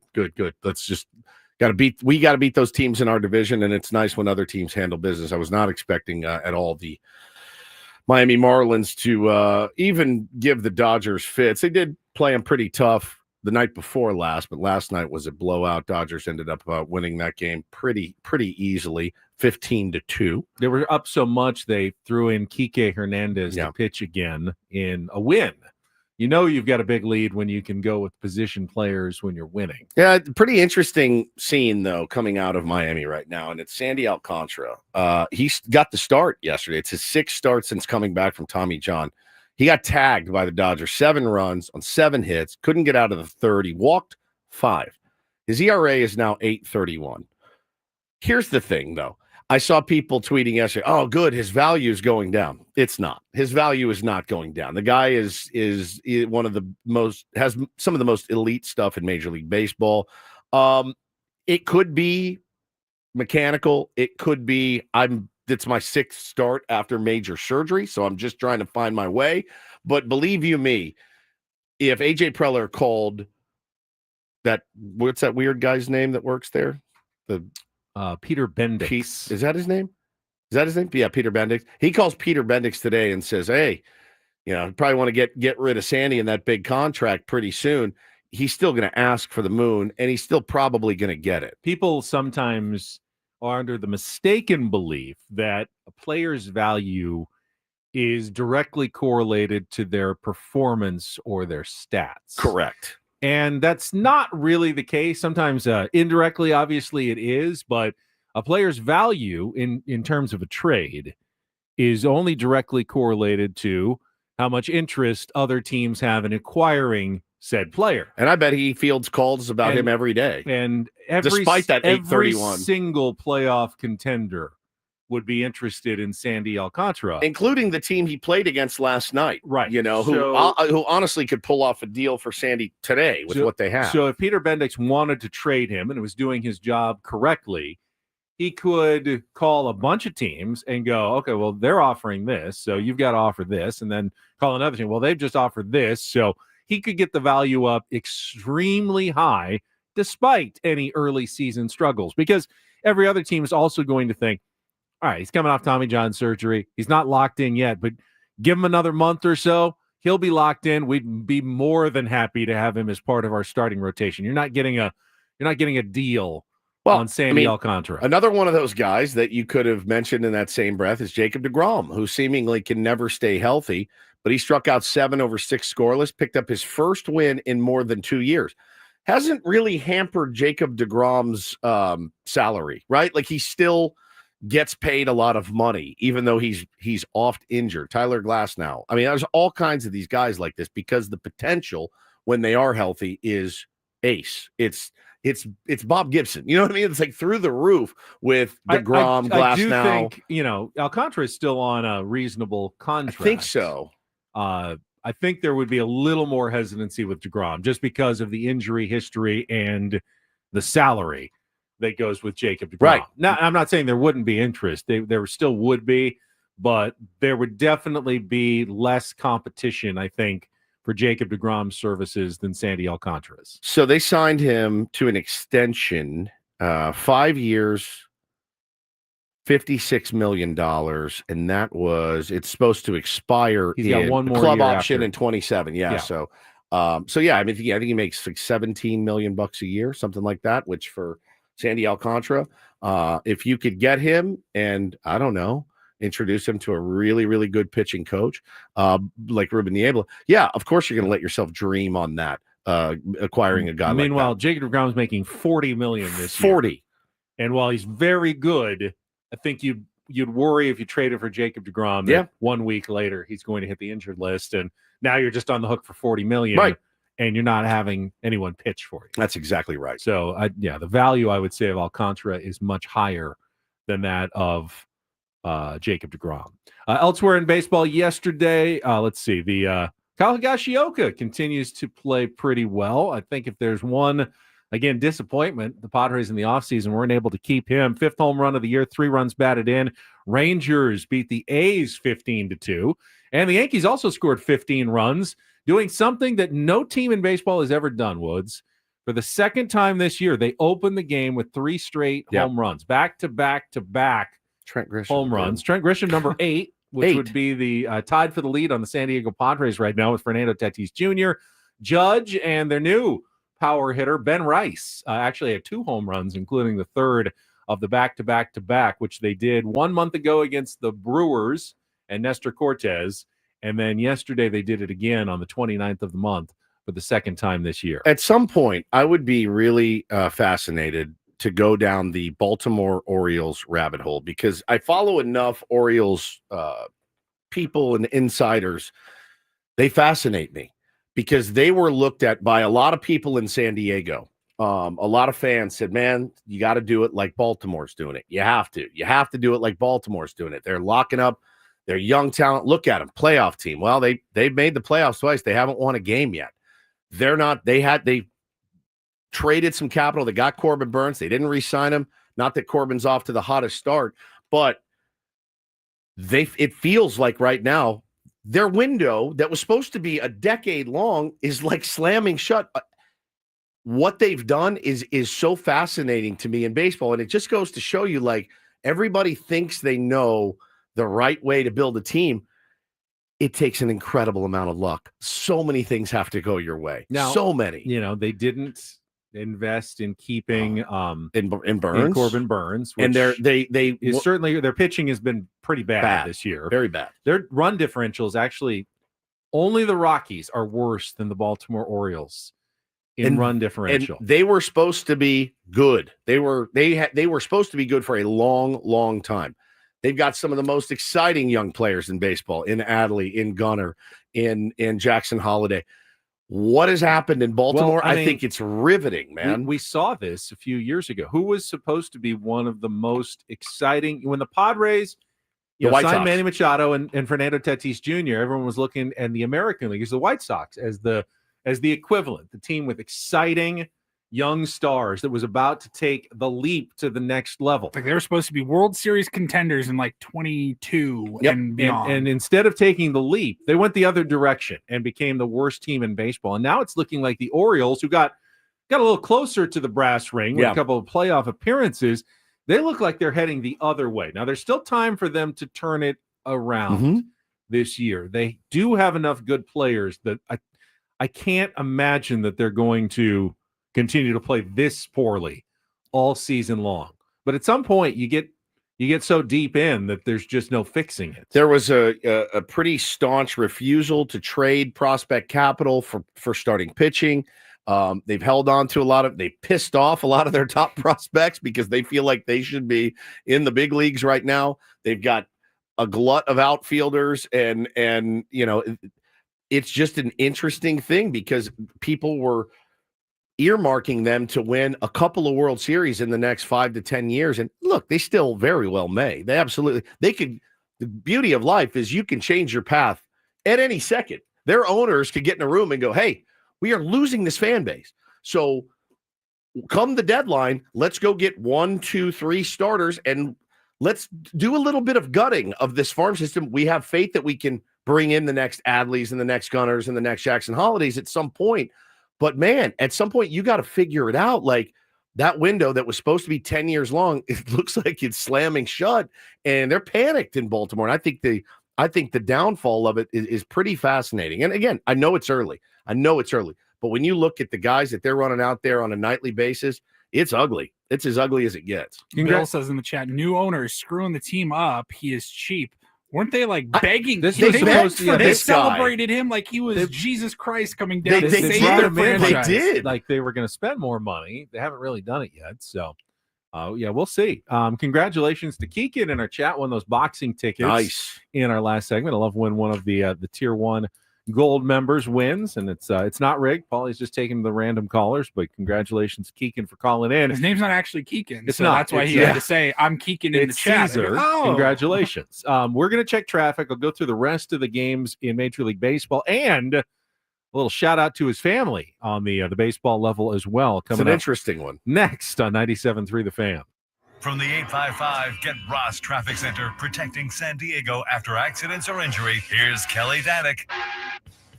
Just a few things to mention here. Traffic at a crawl out of Santee, westbound 52, more so than usual, all due to this earlier crash at Mask Boulevard. Northbound 15 before Balboa, we have reports of a stalled car in the Center Divide.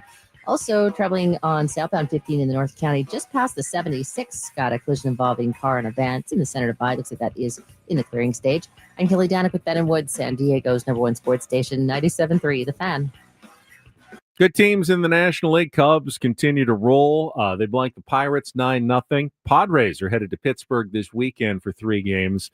Shota Imanaga with 5 shutout innings for the Cubs in that one. Phillies and Nationals played a pretty wild one. It was a pitcher's duel for most of the game, Mackenzie Gore and Zach Wheeler.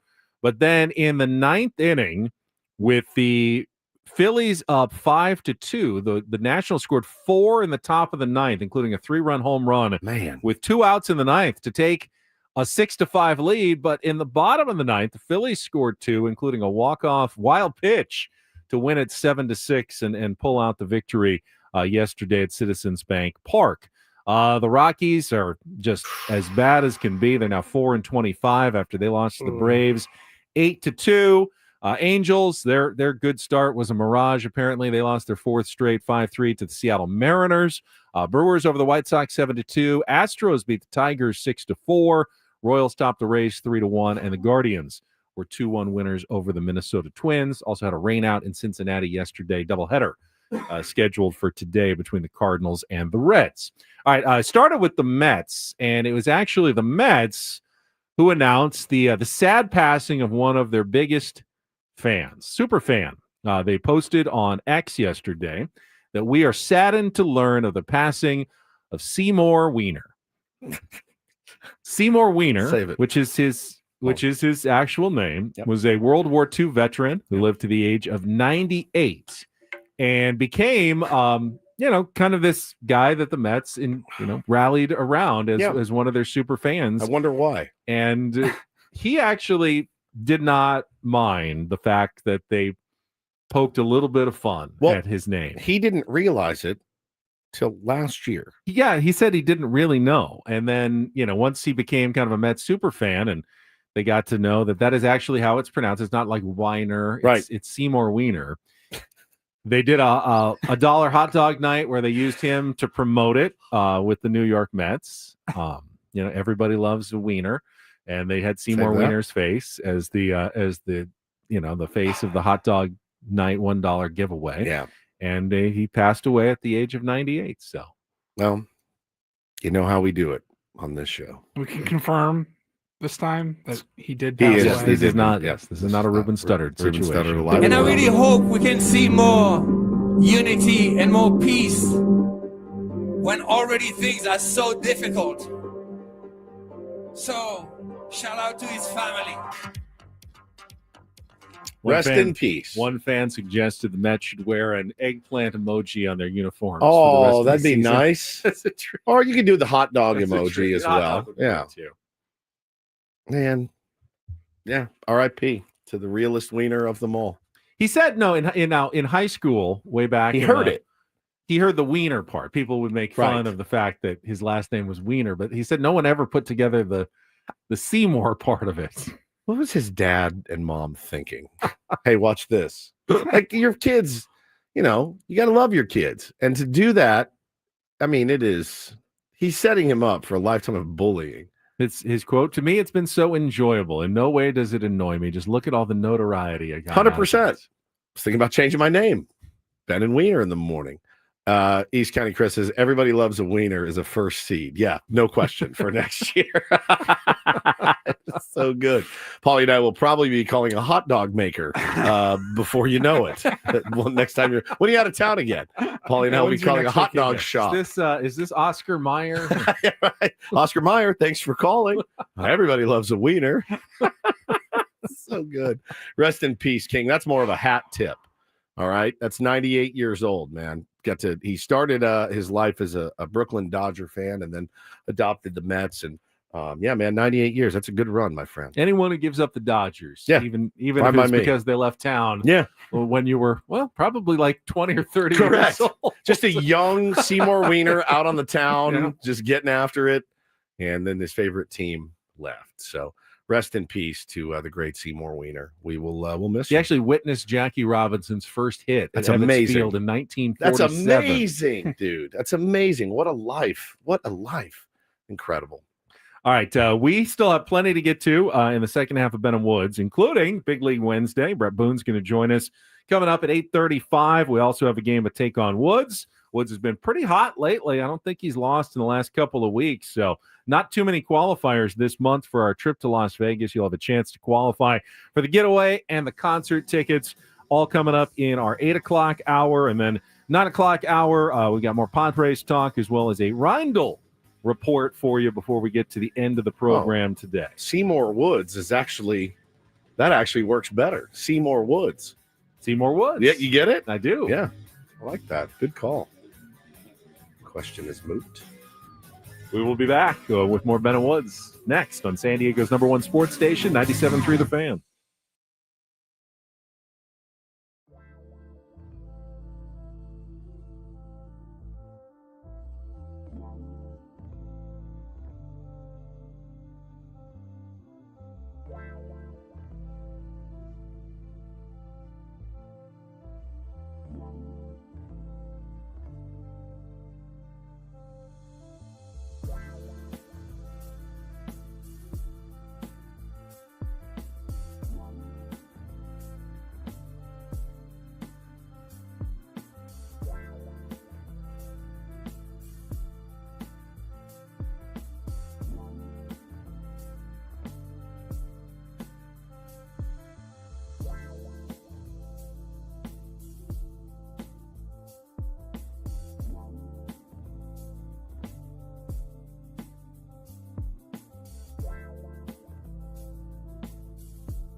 All right, we're halfway home on a Wednesday. Ben and Woods, 97.3 The Fan. Padres little day baseball today, 1:10. Michael King taking on somebody. Who is it? Brandon Roupp. Landon Roupp. Roupp or Roupp? Roupp. I don't know. R-O-U-P-P. You tell me. I don't know. I actually don't know. Maybe it's Rue. Rue. The The P is silent. Both P's. Both P's. Oh, there's two P's. Maybe one of the P's is silent. Then it's just. But the other one Rue. you pronounce. All right. Well, looking forward to that. Certainly welcome in to all of you listening and watching on the YouTube feed. Ben and Woods, 97.3 The Fan. I'm Woodsy. That's Paul Reindl, the executive producer. The executive producer of the program. And Ben Higgins, your friendly neighborhood sports anchor, joins us as well. Something is different. Don't know what you mean. Weren't you wearing a white shirt just a couple of minutes ago? I did. I was. Now you're wearing a black shirt. I am. Costume change. Oh, costume change. Yeah. You look good. Thank you. I think you look sharp. Do in you? A polo. Yeah. I know it's more my look is the polo look, but you've gone to the solid logoed black polo. Mm-hmm. What does that say there? Sedano. Nice. Yeah. Very nice. Yeah.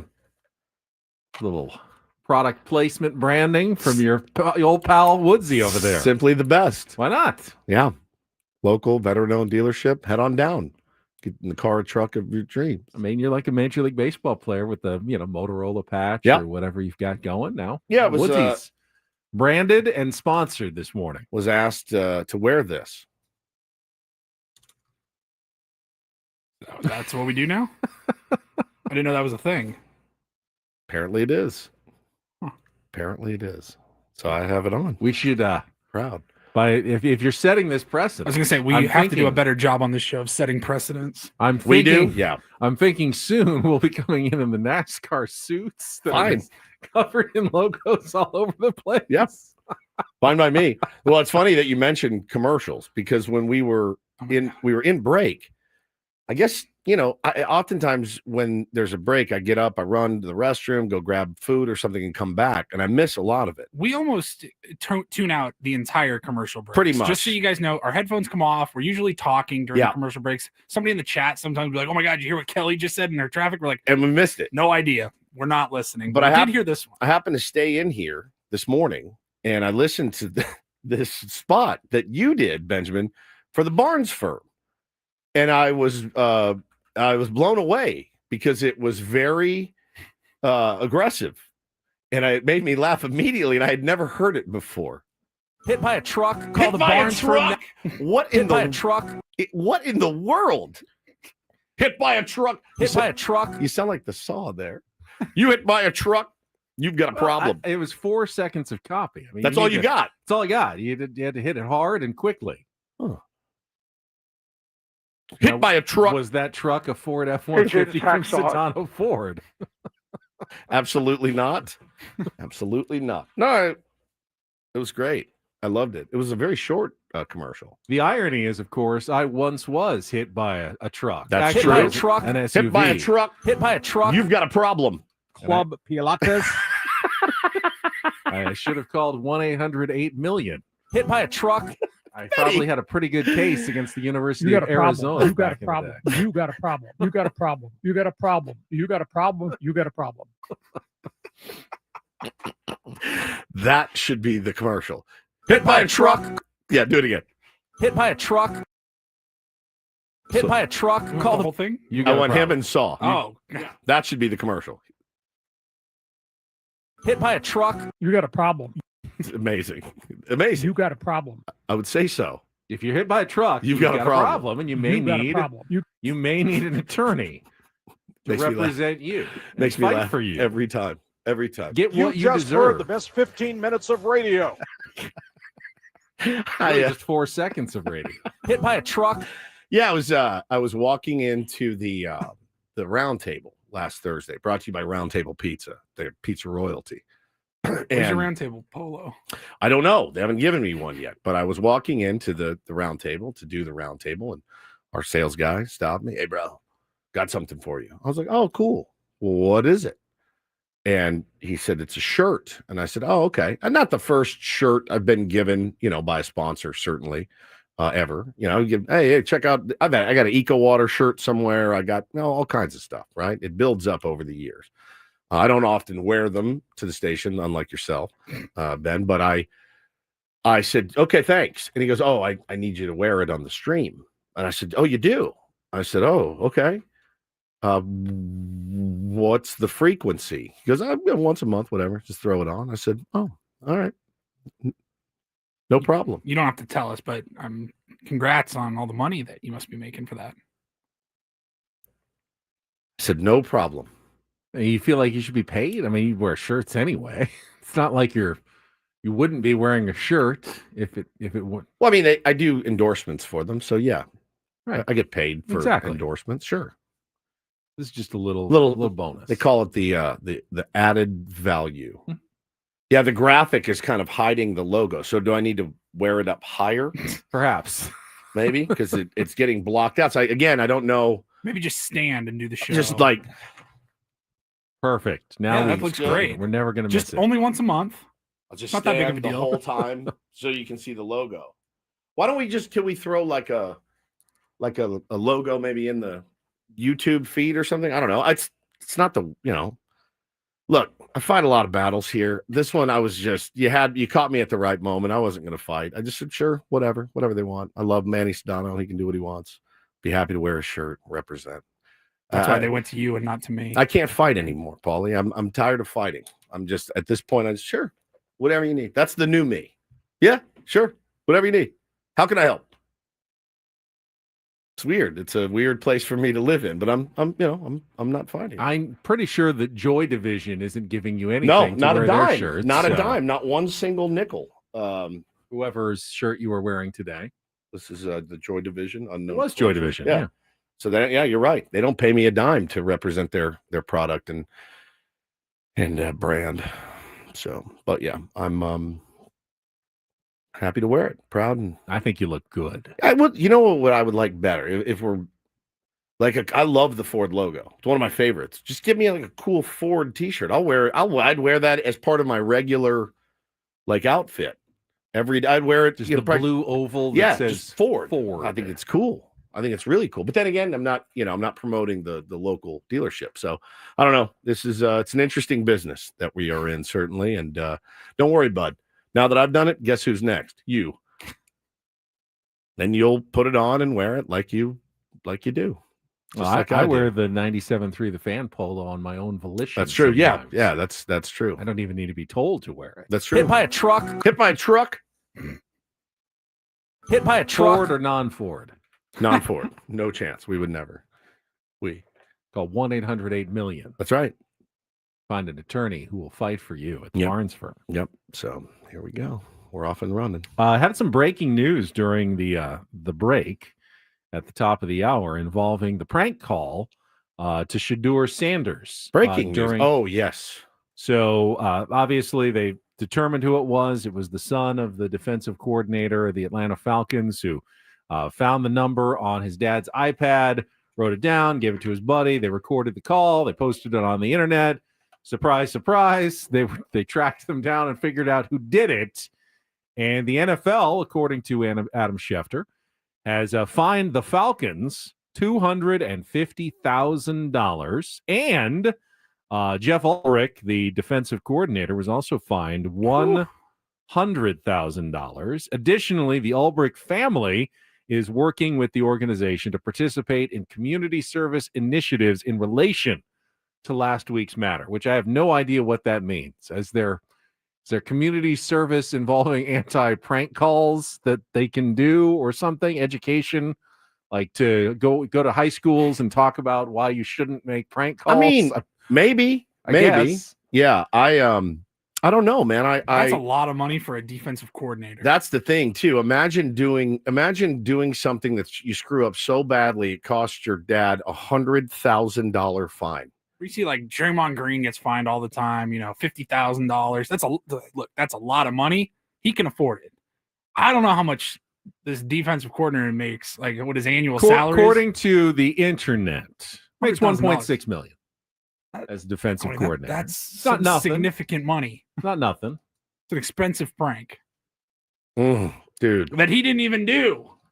His son did. Son did it. You got to go into your kid and go, hey, man, you know what this cost me? It cost me $100,000. What do you even say? If you made $80,000 a year, that would be like a $500 fine, which would be not nothing. I mean, if someone told me, yeah, you had to pay $500 right now, I certainly wouldn't be happy about it. I wouldn't either. Something that your kid did, gets into your iPad, gives it to his buddies. I mean, again, somebody brought up the point yesterday. Imagine one of your kids getting in your phone, prank calling AJ Preller. I mean, Paulie, your phone, you don't have kids, but like your phone is, Paulie's phone is filled with celebrities. I mean, a kid could go nuts with Paulie's phone. He's got tons of people in there. You name it, they're probably in there. So that kid is like, he's in the chamber, man. He is in the chamber, and that dad's in the chamber, and that family. I don't imagine it's very, very cool around their house right now. Tense. Going to come out of his Christmas presents later this year. So dumb. So dumb, man. I'd be so mad. Anyway, yeah, there's your breaking news update. I mean, would you even have to be mad? If I was the kid, I would feel so incredibly bad about it at this point that I don't think as a parent you really even need to say much. I mean, you can feel bad all you want. That's still $100,000 going out the door. You know what I mean? Like it's tough one. Yeah, take him right out of your trust and will. Trustandwill.com. Use the code FAN when you check out. 20%. Was my math off? They say it was more like a $5,000 fine. That sounds closer. $80,000. Yeah. Yeah, maybe that's right. 5,000. That's a significant chunk. Man, that's big. That's big. Yeah, that's a nice check you have to write. How much does this guy make a year? 1.6. Okay. Yeah, that's hefty. Yeah, that's hefty. All right, I need a contestant for Take on Woods. Try to qualify for a trip to Las Vegas. We got our 5-question musical trivia challenge coming up next. 833-288-0973. Call now. Get online. We'll play in just a couple of minutes at 833-288-0973. Kelly's got traffic. It's all coming up next on San Diego's #1 sports station, 97.3 The Fan. First, though, talk about SDFatLoss.com. Got a nice compliment yesterday from Mike Schultz. Said, have you been losing weight, working out? And I said, well, thank you for noticing, Mike. I did. I lost 40 pounds in 60 days on the SDFatLoss.com program. And all I really had to do was follow the simple advice and strategies from a counselor. The plan that they have set up was developed by doctors. It's easy to follow and helps you lose weight fast, up to a pound of fat per day and 10 to 20% of your body weight in just 60 days. A lot of clients lose 20 to 30. I lost even more. Any way you slice it, though, it's a fast way to feel better about yourself and get ready for summer, which is coming up here in San Diego. And it doesn't require any drugs or injections. You don't have to buy any bars or shakes, and you don't even have to exercise to lose the weight. Just get real food from the grocery store. You prep it, you eat it, and you lose the weight fast at SDFatLoss.com. So go to their website, schedule your free consultation, find out how the program can work for you, how it worked for Chris Ello, Matt Scraby, John Flint down the hall, so many Tier 1s who have lost so much weight so far. And take advantage, still here in spring, in the month of May coming up as well, $200 off the already affordable program at SDFatLoss.com. Again, go to SDFatLoss.com to schedule your free consultation. Results may vary.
Hey players, things are about to get real here in San Diego.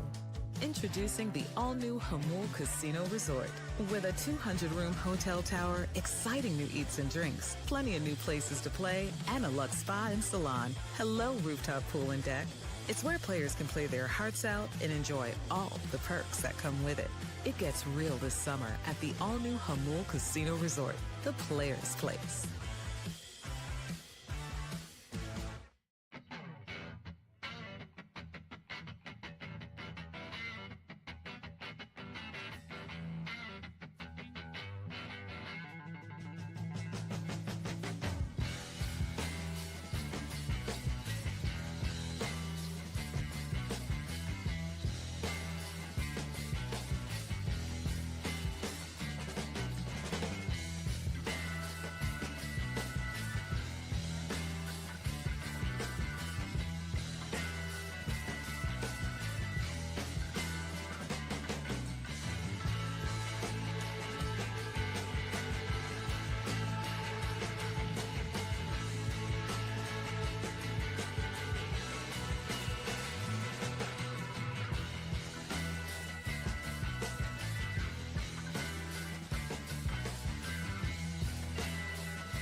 Quick update. Talked yesterday about Shaquille O'Neal becoming the new general or assistant general manager at Sacramento State with head basketball coach Mike Bibby. They've already landed a high-profile transfer. Did you see this, Woods? I did. Mikey Williams, if that name sounds familiar, San Ysidro High School, had some legal problems. He was charged in a gun case where he fired a gun at a car that pulled up to his house. Ended up pleading guilty to reduced charges. He had a full ride to Memphis, never played for them, transferred to UCF, where he just averaged 5 points per game last season in 14 minutes, so limited time. Now he's going to try to restart his college basketball career after being like 5-star top prospect in the country a couple of years ago, now going to Sacramento State. Pretty wild. For Mike Bibby under assistant GM Shaquille O'Neal. Pretty wild, man. You know, the prospects are always just prospects until they're not. I mean, he was as highly touted of a player as anybody ever. And 5 points a game. Bro, I was watching his highlights from high school. Yeah, insane. Locally. He could dunk at age 12. Unbelievable. Man. He could dunk at age 12. Interesting. And maybe he figures it out, gets the right coaching, and it's not too late for him. He's had a lot to deal with, and obviously of his own doing as well, but you don't give up on someone when they're still 20, 21 years old. They still have a lot of time ahead of them to absolutely get it figured out. Keep getting chances for sure. And this all comes on the heels of what has turned into a pretty good offseason for Brian Dutcher at San Diego State basketball.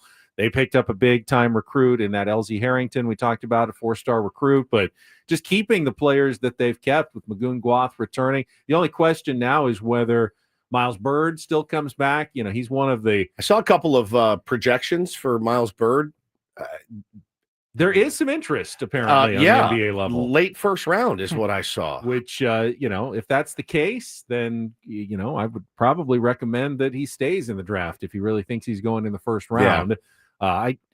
I would have tend to have thought that he would have fallen based on just the kind of rough second half of the season he had for the Aztecs, but they project so much more on just what your college stats and numbers are. They look at, obviously, athleticism and potential, and, he's a good defender. So we'll see. That's the last question mark, though. Everybody else pretty much, after Nick Boyd left, is going to stay. You get Reese Waters back. Looks like the Aztecs will have a pretty good team, at least the makings of a pretty good team for the next college basketball season. Looking forward to it. All right, looking forward to take on Woods. We got a contestant ready to go. Let's play our game for a Wednesday.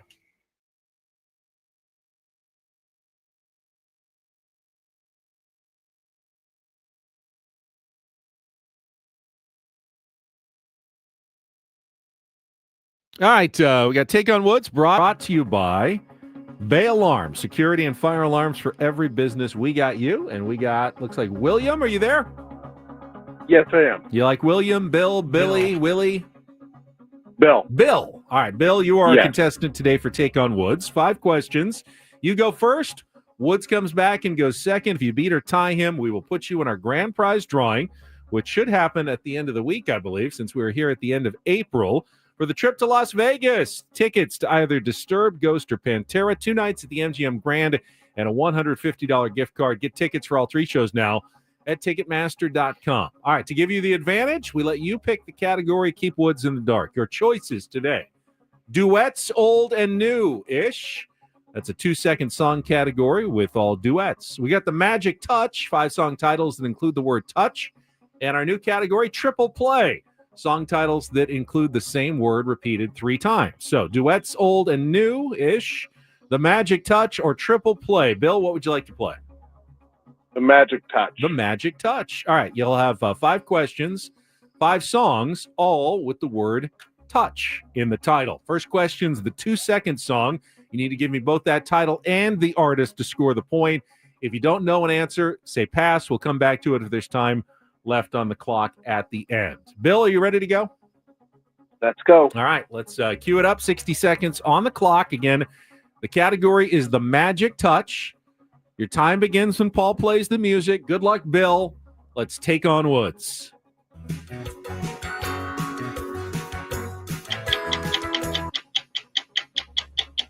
Rick James shares songwriting credit for which 1990 hit by MC Hammer due to the use of the same opening riff from Super Freak.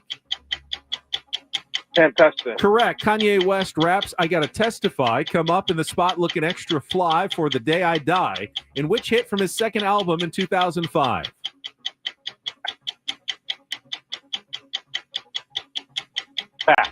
Australian rock band Divinyls had their biggest hit with which 1990 song about female autoerotica?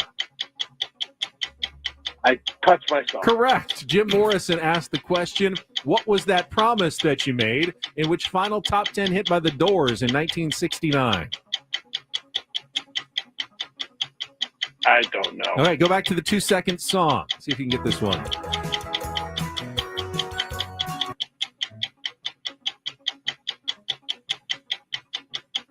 All right, you got 2. You Can't Touch This by MC Hammer and I Touch Myself by Divinyls. The 2-second song was Touch of Grey by Grateful Dead, Touch the Sky by Kanye, and Touch Me by The Doors. Let's bring Woods back in. Think he'll laugh at the question about Divinyls? Think he will. All right, Bill's score is in. Woods returns from his isolation. No category for him. 60 seconds on the clock. Woods, your time begins when Paul plays the music. Good luck. Let's take on Bill.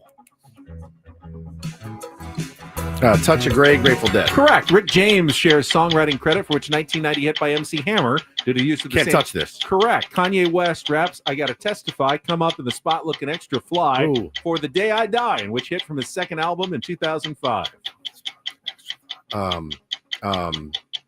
I'll come back to it. Australian rock band The Vinyls had their biggest hit, with which 1990. I touched myself. Correct. Jim Morrison asked the question, what was that promise that Touch you me. made? Correct. What is Kanye the West Kanye raps, song? I Gotta Testify, come up in the spot looking extra fly for The Day I Die, in which hit from his second album in 2005. Touch my taint. Touch the sky. Damn it. Yeah.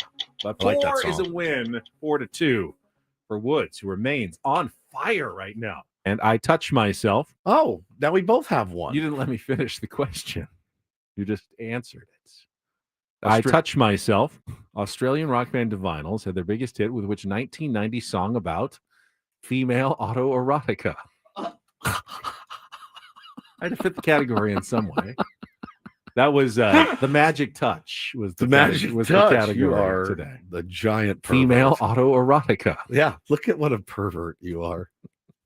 Look at it. Look at he's so That's happy. what the song is about. So now you have me saying I touch myself and Ben saying I touch myself. That's the name of the Seymour song. Wiener.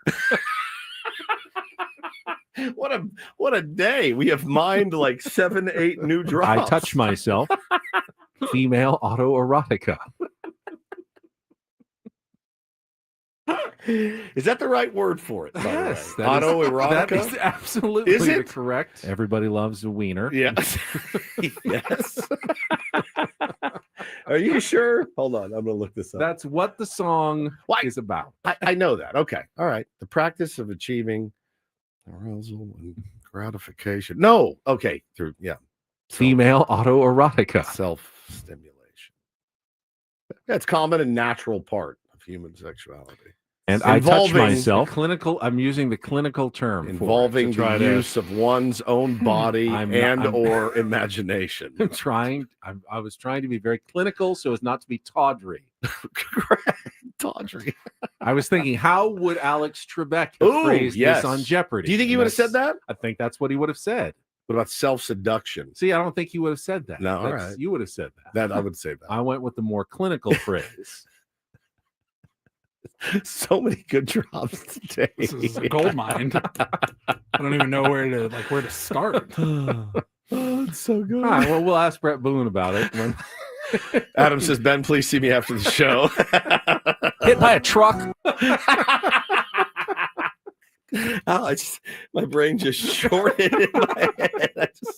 I just snotted and I had like a mini stroke in my head.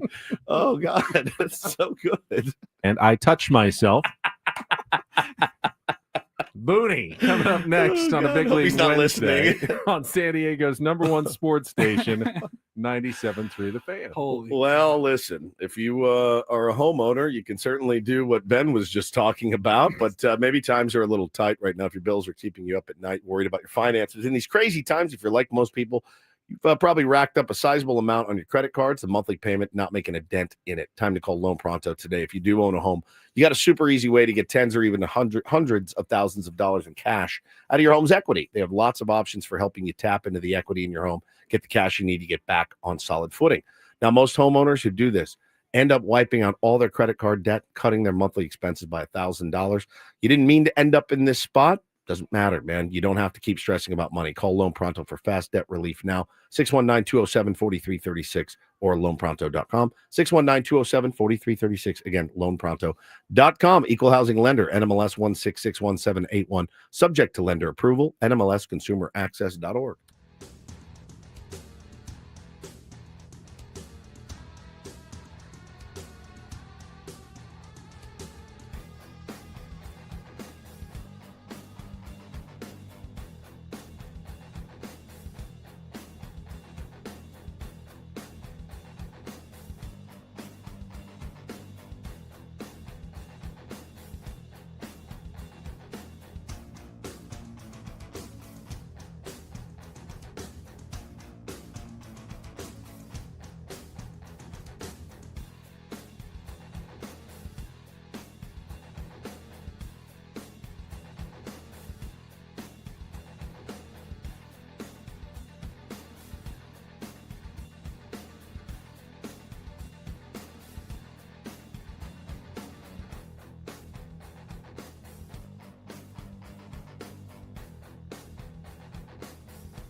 Hey players, things are about to get real here in San Diego.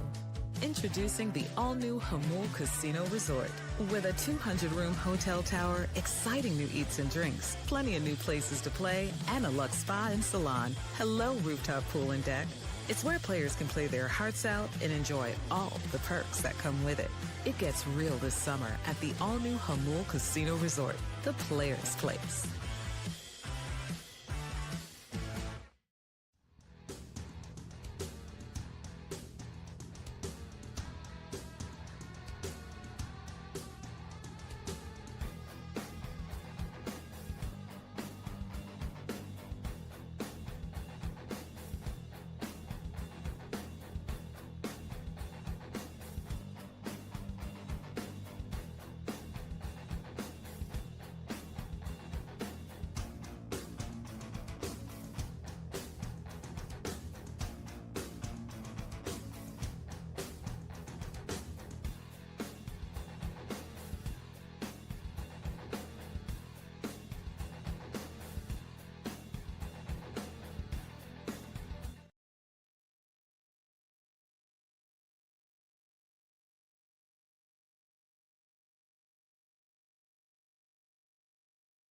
Don't forget, you can tune into the Manager's Report with Mike Schilt this Friday at 9 a.m. here on Ben & Woods. The Manager's Report, refreshed by Eco Water SoCal. Try alkaline water for just $9.95 a month. Eco Water SoCal, keeping it soft since 1925. And got your Eco Water SoCal pregame show with Sam Levitt coming up at 12:10 today with the early getaway day start, wrapping up the 2-game series against the San Francisco Giants today at Petco Park. Then we won't see our Padres for a while. A 9-game road trip, 3 cities: Pittsburgh, the Bronx, and Denver. Yeah, that's quite a haul across the country and back. Yeah, well, one of those weird, it doesn't make a lot of sense, but here we are, and they're going to have to travel a bunch this year. Their asses are going to be a little raw, dudes. Always one of the longest travel schedules. I wonder what our next guest's worst travel stories I are. want to ask him. He played for the Mariners a lot. Now they're up on an island up there in the Northwest. Constantly cross country, I would think. And we will talk with Bret Boone, our Odyssey MLB insider, coming up right after this check of traffic on 97.3 The Fan. From the 855 Get Ross Traffic Center, protecting San Diego after accidents or injury, here's Kelly Danick. Traffic is brought to you by MTS. Take the trolley to the game, running every 15 minutes or better. Several stalled vehicles we're dealing with right now. One of them on the National Avenue off-ramp of northbound 5, and stalled motorcycle reported southbound 15 near the 163. It's in the center divide. We still have the stalled car on the Carmel Mountain Road off-ramp northbound 15. Don't let traffic drag your day down, whether headed to the office or game day. Go the easy way with MTS. Trolleys run every 15 minutes or better throughout the day. Learn more and plan your trolley trip at sdmts.com. That's sdmts.com. I'm Kelly Danick with Ben & Woods, San Diego's #1 sports station, 97.3 The Fan. And we're joined right now by Bret Boone. Insider calls are presented by Grainger, with supplies and solutions for every industry. Grainger has the right product for you. Call, click Grainger.com, or just stop by.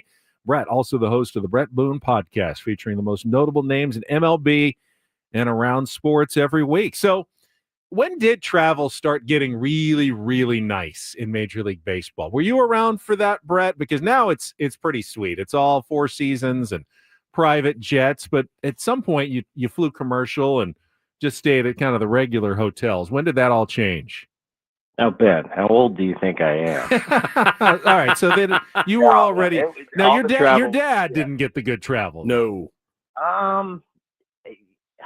Second. Well, your grandpa didn't get the good travel. Then. Now we're talking. Gramps, those are back in the days. I got some grandpas. So they used to travel by train. He'd be hanging out with all the umpires would travel with him. So he told me how he buddied up with and it's amazing. I got to the big leagues and there were some, offspring of some umpires in my dad's or my grandpa's generation. And they'd be like, hey, my dad talks about your grandpa. He was the greatest. And I was just thinking, good, give me that pitch 2 inches off the outside corner or on the outside corner. That's a ball. So there were some perks to being Gramps' grandson. But, the travel has definitely changed. We always had it nice. The one story I do remember is I get called up in 92 first time. in Baltimore. I head to Baltimore. I pull in. I'm in AAA. We're living in vagabonds and wherever we could get a pillow and a bed. And I get to the big leagues and I pull in and I got this massive, 3-room suite. I'm going, big leagues is nice, And, there was champagne and welcoming me to the big leagues. And I'm going, this is great. Well, I didn't think about it. There's really not 30 or 40 suites in every town for the ball players. That was just a one-time welcome to the big leagues thing. Next trip, we went to Boston. I had a roommate. I go, what is this? Now, that's back when there were roommates. Yeah. My dad had a roommate for a long time. Rookies definitely had a roommate. But now, no, everything's as first class as you could imagine. And private planes everywhere you go. In Seattle, we had the best because we had our own private plane. And it was built for, there were all first class seats in the back and card tables. And yeah, we had a really good. I bet it was a Boeing, right? It was right there. Yeah, So right they built there it for you. It was Allen's plane, the owner of the Seahawks. We would lease it from him for the season.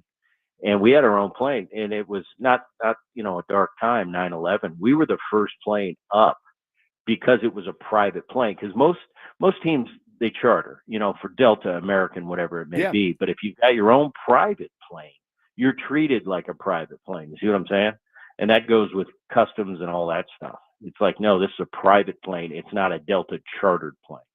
So there is a difference. And a lot of teams, especially the other sports, the basketball teams, football teams, just because of the size of the athletes, they need kind of special planes, and a lot of them have their own plane. That's incredible. Talking to Bret Boone here on Ben and Woods on a Big League Wednesday. And Booney, so we're about a month into the season. Now, take me into the mind of the everyday player right now. 30 days in, month in? The luster has certainly worn off from the beginning of the season, right? Sure. If your team got off to a good start, you're feeling pretty good and ready to go. If you're the Colorado Rockies, there's no light at the end of that tunnel. Dog days of April. Dog days of April for these guys going into May. But I would imagine, but you tell me, the body is starting to bark a little bit after about a month.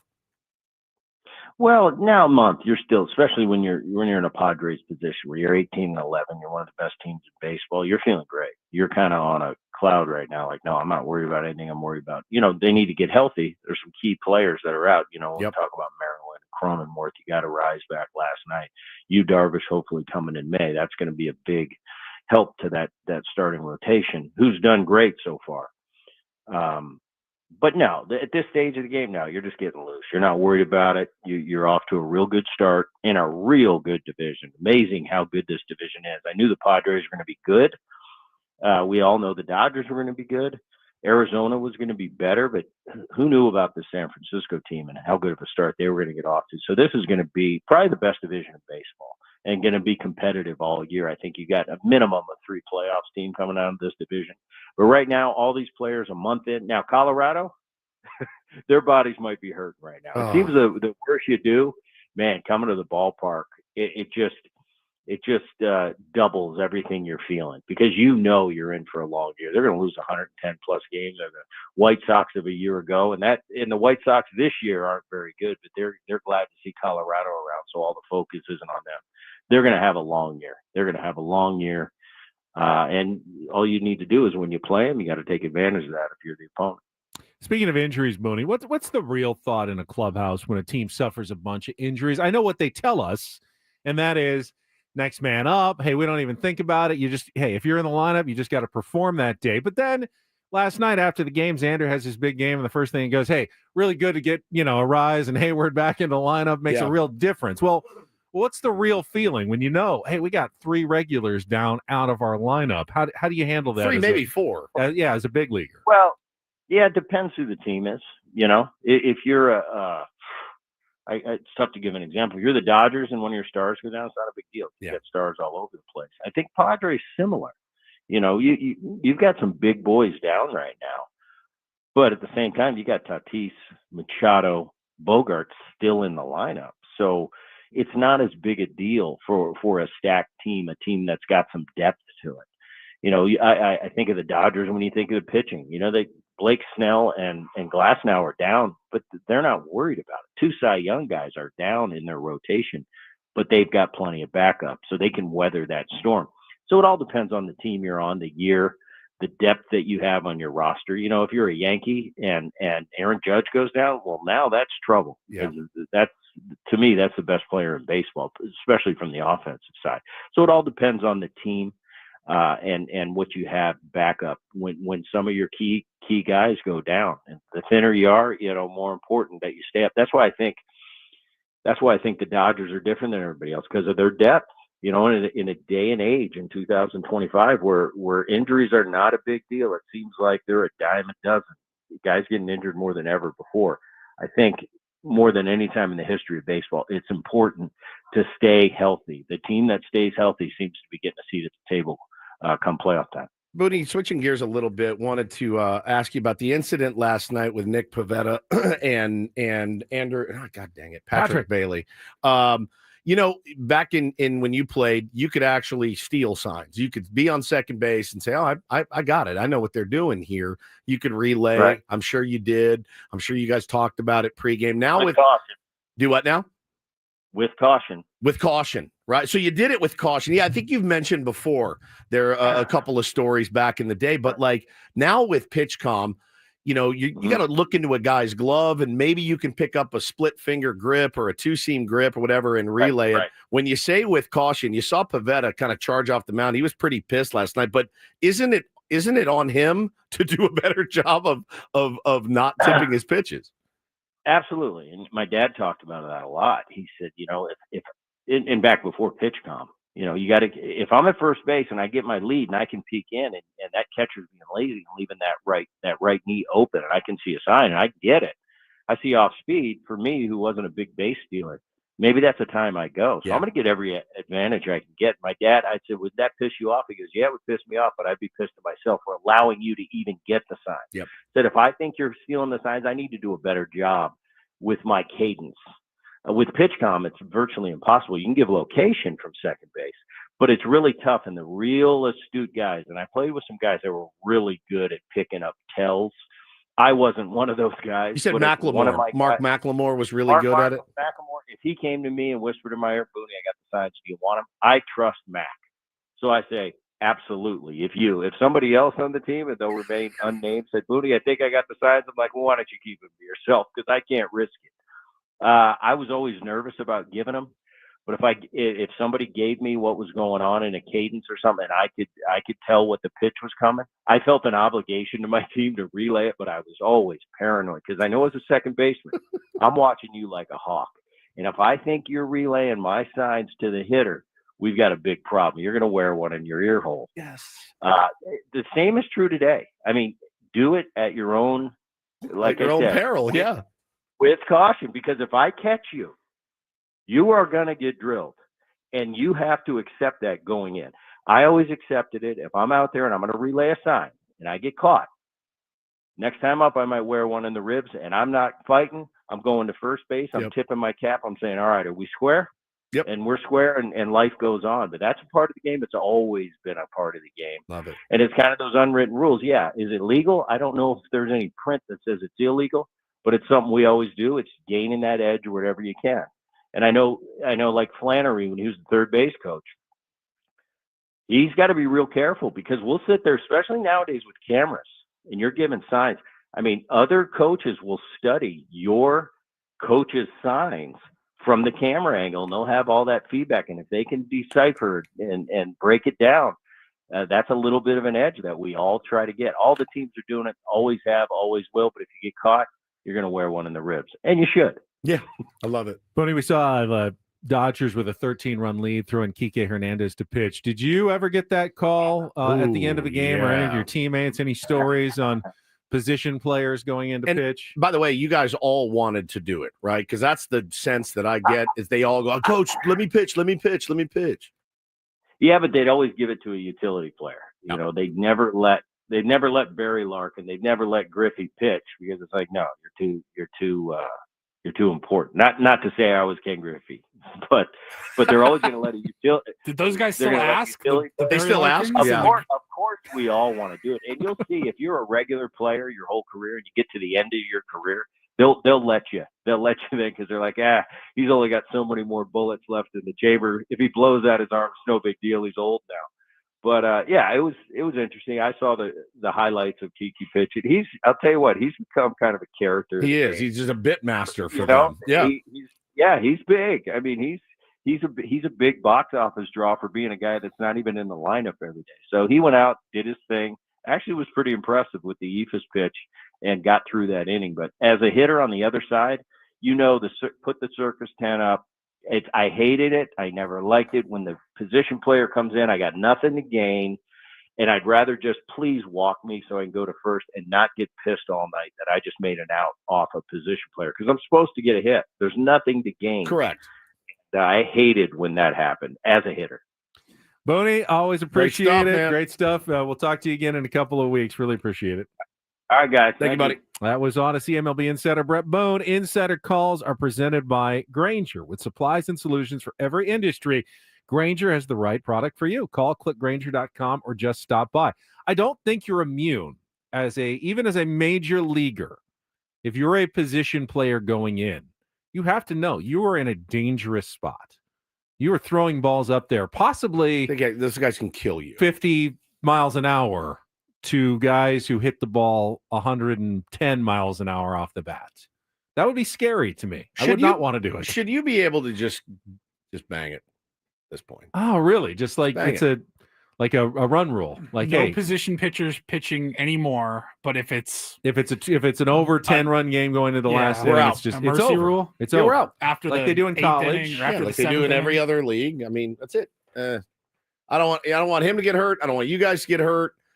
Let's bang it. Nobody wants to watch it. Nobody wants to watch. I mean, the allure of it has worn off so much. I'll see people position player pitching. It does not make me want to run to the remote control and put on the Reds Marlins game because back in the day I was like excited by it, but now it's like they have to have rules about it. Of course, It can't just do screams. it. It screams. This game is over. Right. So if the game Don't bother. If the game's over, just call it over.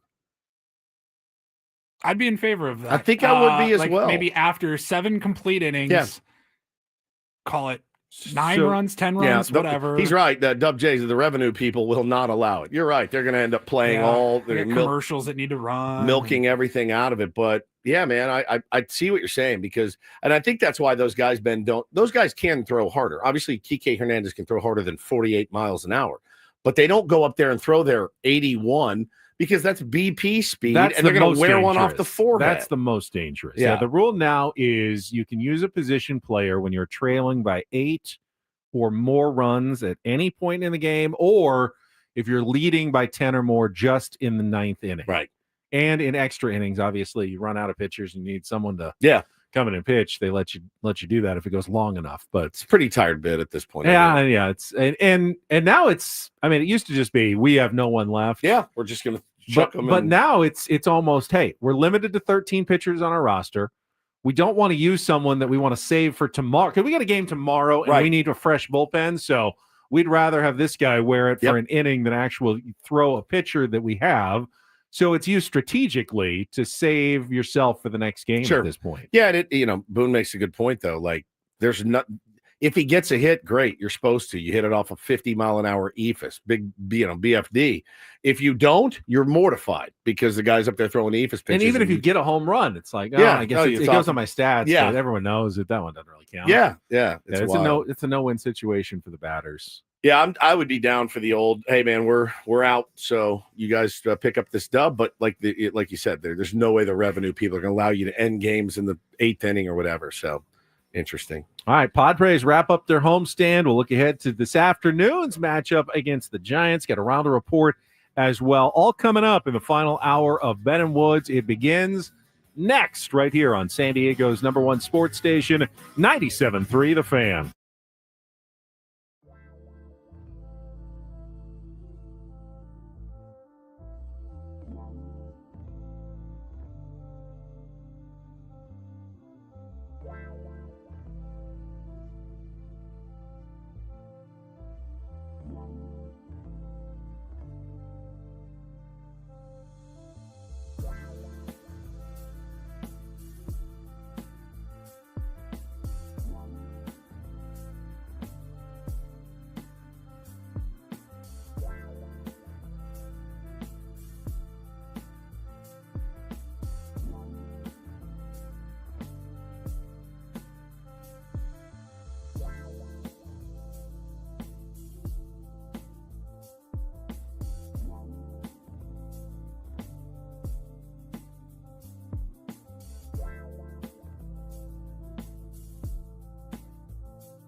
Well, the biggest thing they may have come from last night's game, Woods, and I don't know if I'm buying it, but I will certainly offer it up right now, is can Xander Bogaerts find some confidence and get into a good place and become a regular offensive contributor for the San Diego Padres based on what he did last night? I hope so. I think Xander believes that that's the case. He was waiting, just needed something good to happen, and now wants to carry that momentum forward. You remember what the great Winston Wolfe said in Pulp Fiction when they asked him, hey, I can't believe this is the same car. Well, let's not go.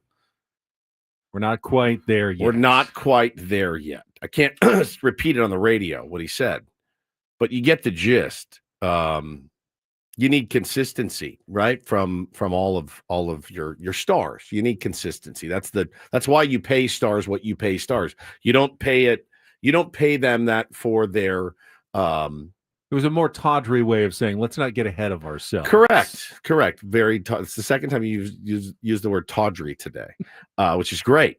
But I do think, obviously some knocks make you feel better. A home run, certainly that's kind of, a load off. You're like, all right, that's out of the way. Stakes, as you like to call them. Stakes. 3 RBI. Three You know stakes. the last time that Xander had a 3 RBI or more game? 2020. No, August 11th, 2023. Didn't have a single one last year. So, a 3 RBI game with a 2-out RBI single and a 2-run home run. Something we haven't seen from Xander in quite a while. Yeah. Hopefully confidence is a big part of hitting. There's no doubt about it. And if Xander believes it, maybe that's the only thing that really matters. You're not in the big leagues without knowing how to swing a bat. You're not. You don't make it into the big leagues. You don't make $25 million a year without knowing how to swing a bat. It is probably, Ben, for big leaguers, it's probably 94% of it. Believing that you can do it, knowing that your process is right, knowing that your load is correct, knowing that your hands are comfortable, knowing that your body feels right. For those guys, they're so automatic. They take so many swings a day. They take so many swings in the course of a season. It's probably 94% mental in the big leagues. 5-time Silver Slugger. Like, he knows how to hit. Bro knows how to hit. It's a mental thing. It's in his dome. And breaking I don't know out how to fix it, but breaking out a little bit last night will certainly help. So Padres got Luis Arraez and Jason Hayward back last night. Have an update for you from Kevin Acee on other players returning. He says the updated target for Jackson Merrill's return is now Monday in New York against the Yankees. So that would be 4 more games today, and then 3 against the Pirates, and then hopefully Jackson Merrill ready to go for Monday. He says Jake Cronenworth is expected back for the series in Colorado beginning May 9th. Nice. So both of those guys slated to return on the upcoming road trip for the San Diego Padres. Merrill and Brandon Lockridge are still at the team's complex in Arizona. Cronenworth will join them later this week.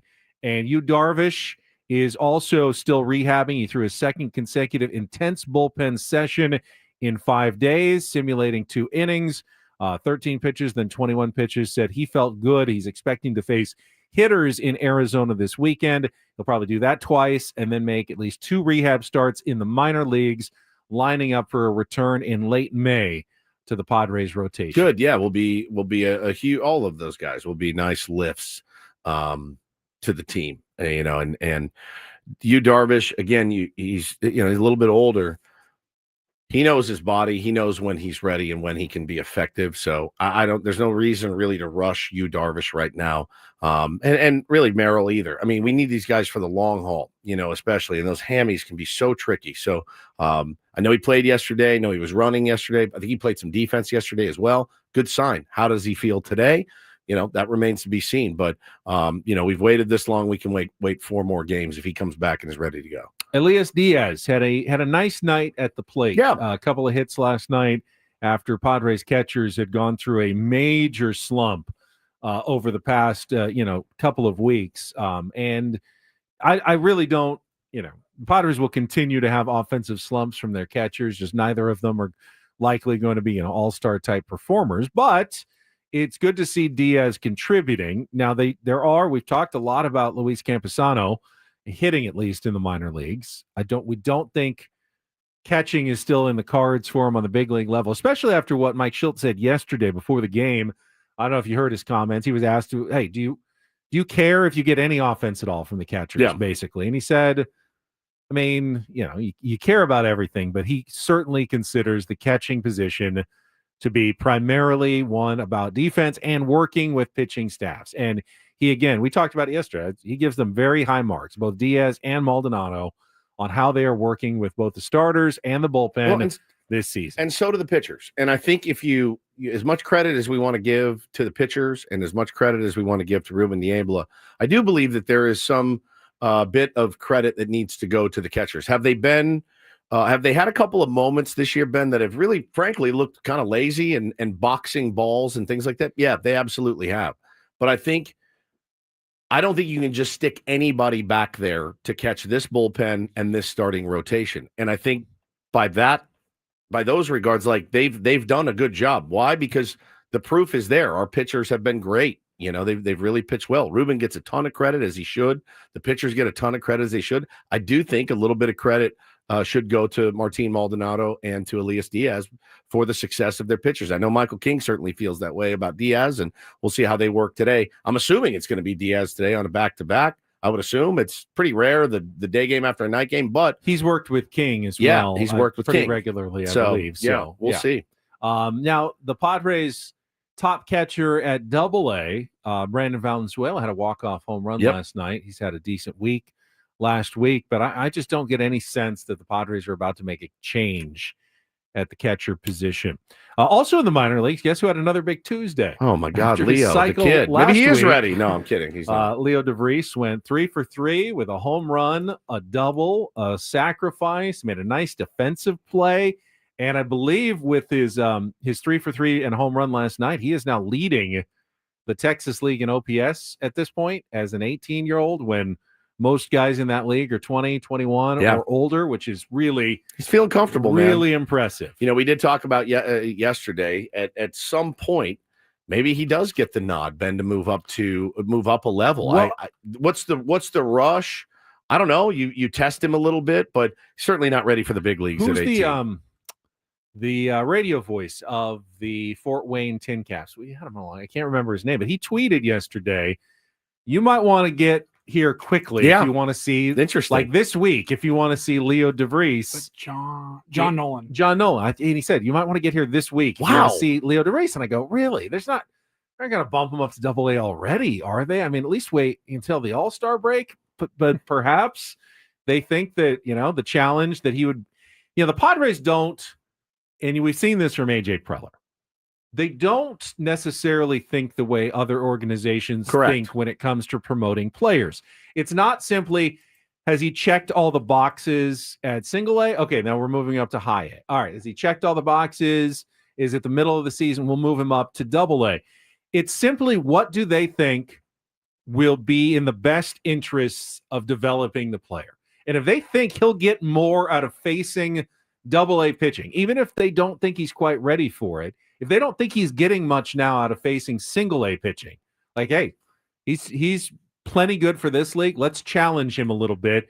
You could see the Padres aggressively promote him without the intention of like putting him on the fast track to the big leagues. Don't be mistaken. Even if they do promote Leo DeVries this year, even in the first half of this year, doesn't mean he's one step away from becoming a big leaguer. It means they feel like he will develop better by facing this certain level of pitching in this certain time period. Well, they put Salas up at Double-A for a hot minute, and then, they sent him back down the next year, and then they brought him back up. They're willing to move guys around for their development. Man, it's one thing I love about this team and being a fan of this team and covering this team. You don't have to worry about that mess that they worry about in Pittsburgh with Bubba Chandler, who's ready. He's just carving them up in the minors. We're not calling him up yet. Why? Well, probably some incentives and rookie of the year, and service time manipulation. You see it in Boston with Marcelo Mayer right now. He's tearing the cover off the ball. He's a 24 RBI in 9 games. Red Sox could use some offensive help. Don't know where you play him right now necessarily, but you don't really have to worry about it here. You get the sense that when they're ready here, they'll be here. You know, they don't do that. AJ Preller, for all his faults, right? And that is one thing that this organization is committed to doing, right? They've said if they're ready, they'll tell us and we'll bring them up. We don't really care about down the road manipulating their service But time. I don't think they're going to do anything because they feel like they have a need on the big league level. Right, of course. They won't hold a guy back if he's ready, but they're not going to rush him just because they need someone. I don't know, man. I kind of got that sense that they rushed Jackson Merrill last year. Boy, did I have egg on my face after that. Did they or did they not? I think obviously hindsight, absolutely not. Well, but at the time, the motivations, though, there is debate whether they really thought he was ready or we not. had nobody. We had our center fielder was going to be. I just wonder in the deepest heart of AJ Preller. It was people were clamoring for a Zokar. That was going to be our starting center fielder. In his deepest heart, did he start Jackson Merrill because he didn't have anybody else better, or because he truly felt like Jackson was ready and there was nothing more he needed to do in the minor leagues? I don't know. Little bit of both. I don't know. Potentially. Hi, this is Jackson Merrill. I said it about. I think it's absolutely both. I said it about 2 months into the season. I go, AJ Preller owes Jackson Merrill a big fat steak dinner because he completely bailed the Padres out. I still feel that way. He absolutely bailed them out. You heard, everyone's heard. It was hours before they got on the plane. They still didn't know if they were going to bring him. What does that tell you? That they're 100% certain he's the guy? No. And he came up and he was ready to go. Well, Renato says, why hold Tirso so long? Last year he was hot fire. Seems like we called him up when he's cold. No, we called him up when he's hot, and he hasn't produced. You know, he hasn't produced this year. So clearly, well, the Padres have liked Tirso, and you know that's why he's been in the organization so long. I don't think anybody's ever bought into the fact that he's a surefire major league, starter every day. Yeah, and Tirso has yet to prove that even at this, even with the amount of injuries the Padres have had, that he's a starter on the big league level. Correct. Yet, he may still do so, but there's time. Jackson, I think they knew at some point was going to be a starter every day in the big leagues. Tirso, I don't get that sense that they have the same level of confidence. Yeah. Jesse says Merrill played for the Tin Caps the year before he started in center field for the Padres. Yeah, he's a little bit older than Leo. Leo's 18 years old, man. And I do, again, I think you're going to see Leo Dallas DeVries here sooner than later, but I still don't think it'll be this year. And I think in the organization, they do believe Leo DeVries is an everyday can't miss potential all-star player in the big leagues. It's just a matter of when, not if, but when, and it will happen at some point. Exciting player, exciting future.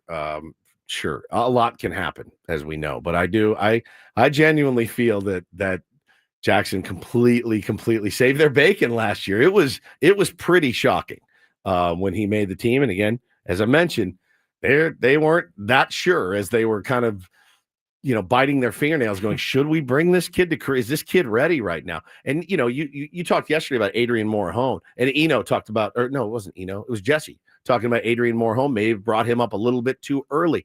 You're going to misfire on some of these guys. Luis Urias was brought up in the chat, right?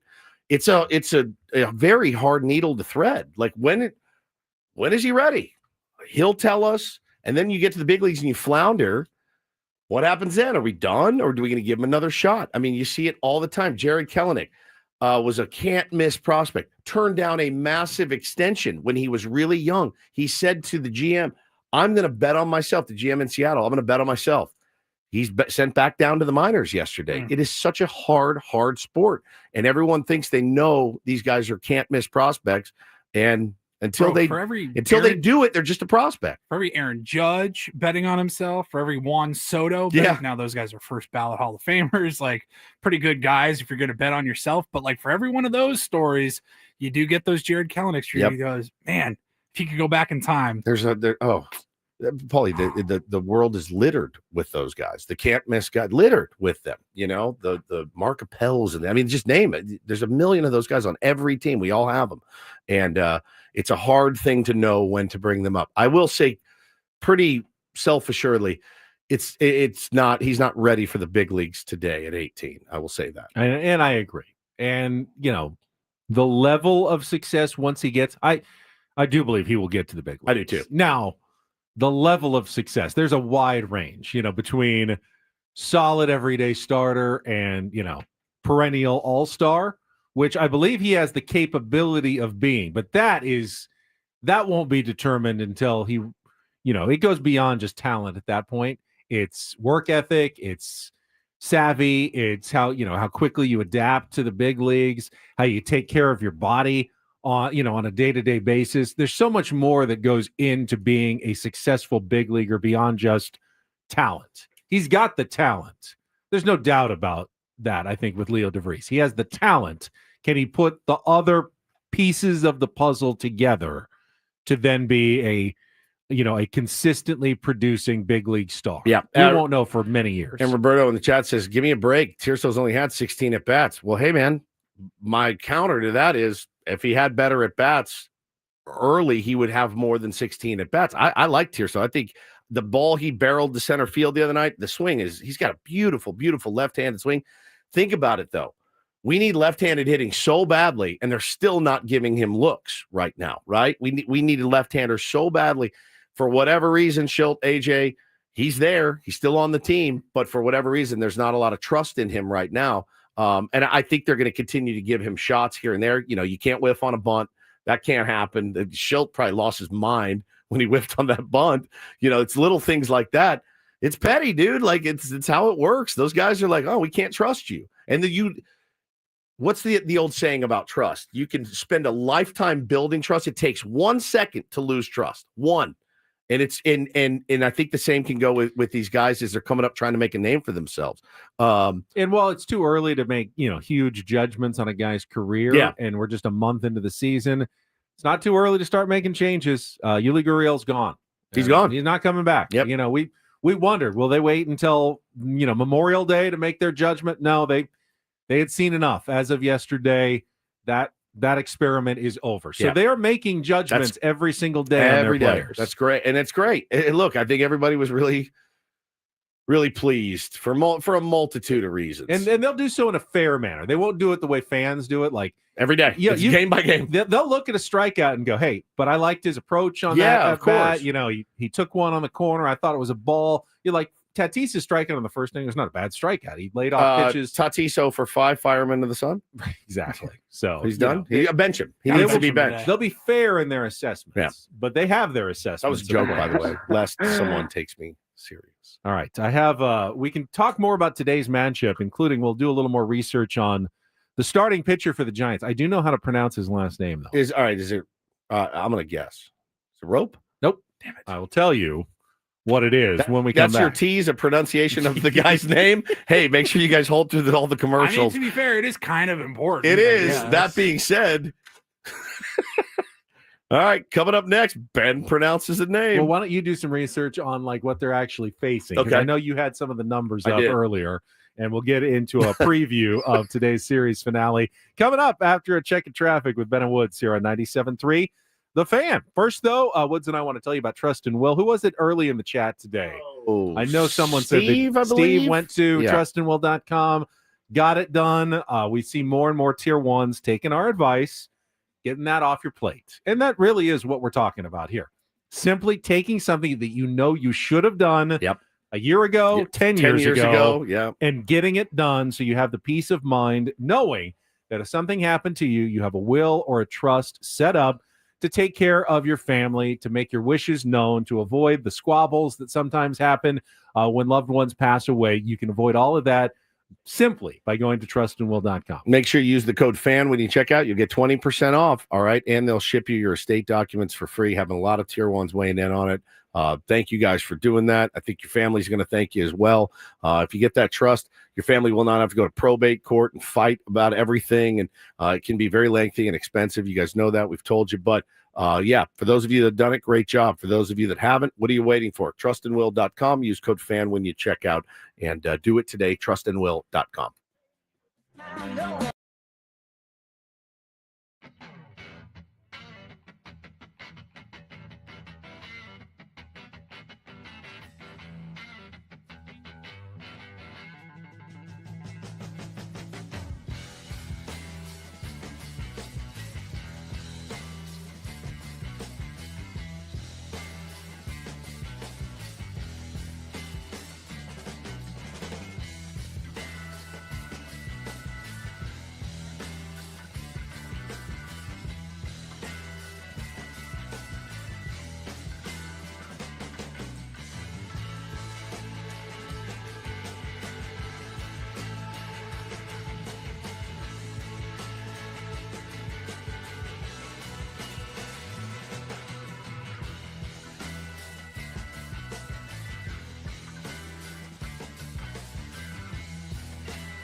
Hey players, things are about to get real here in San Diego.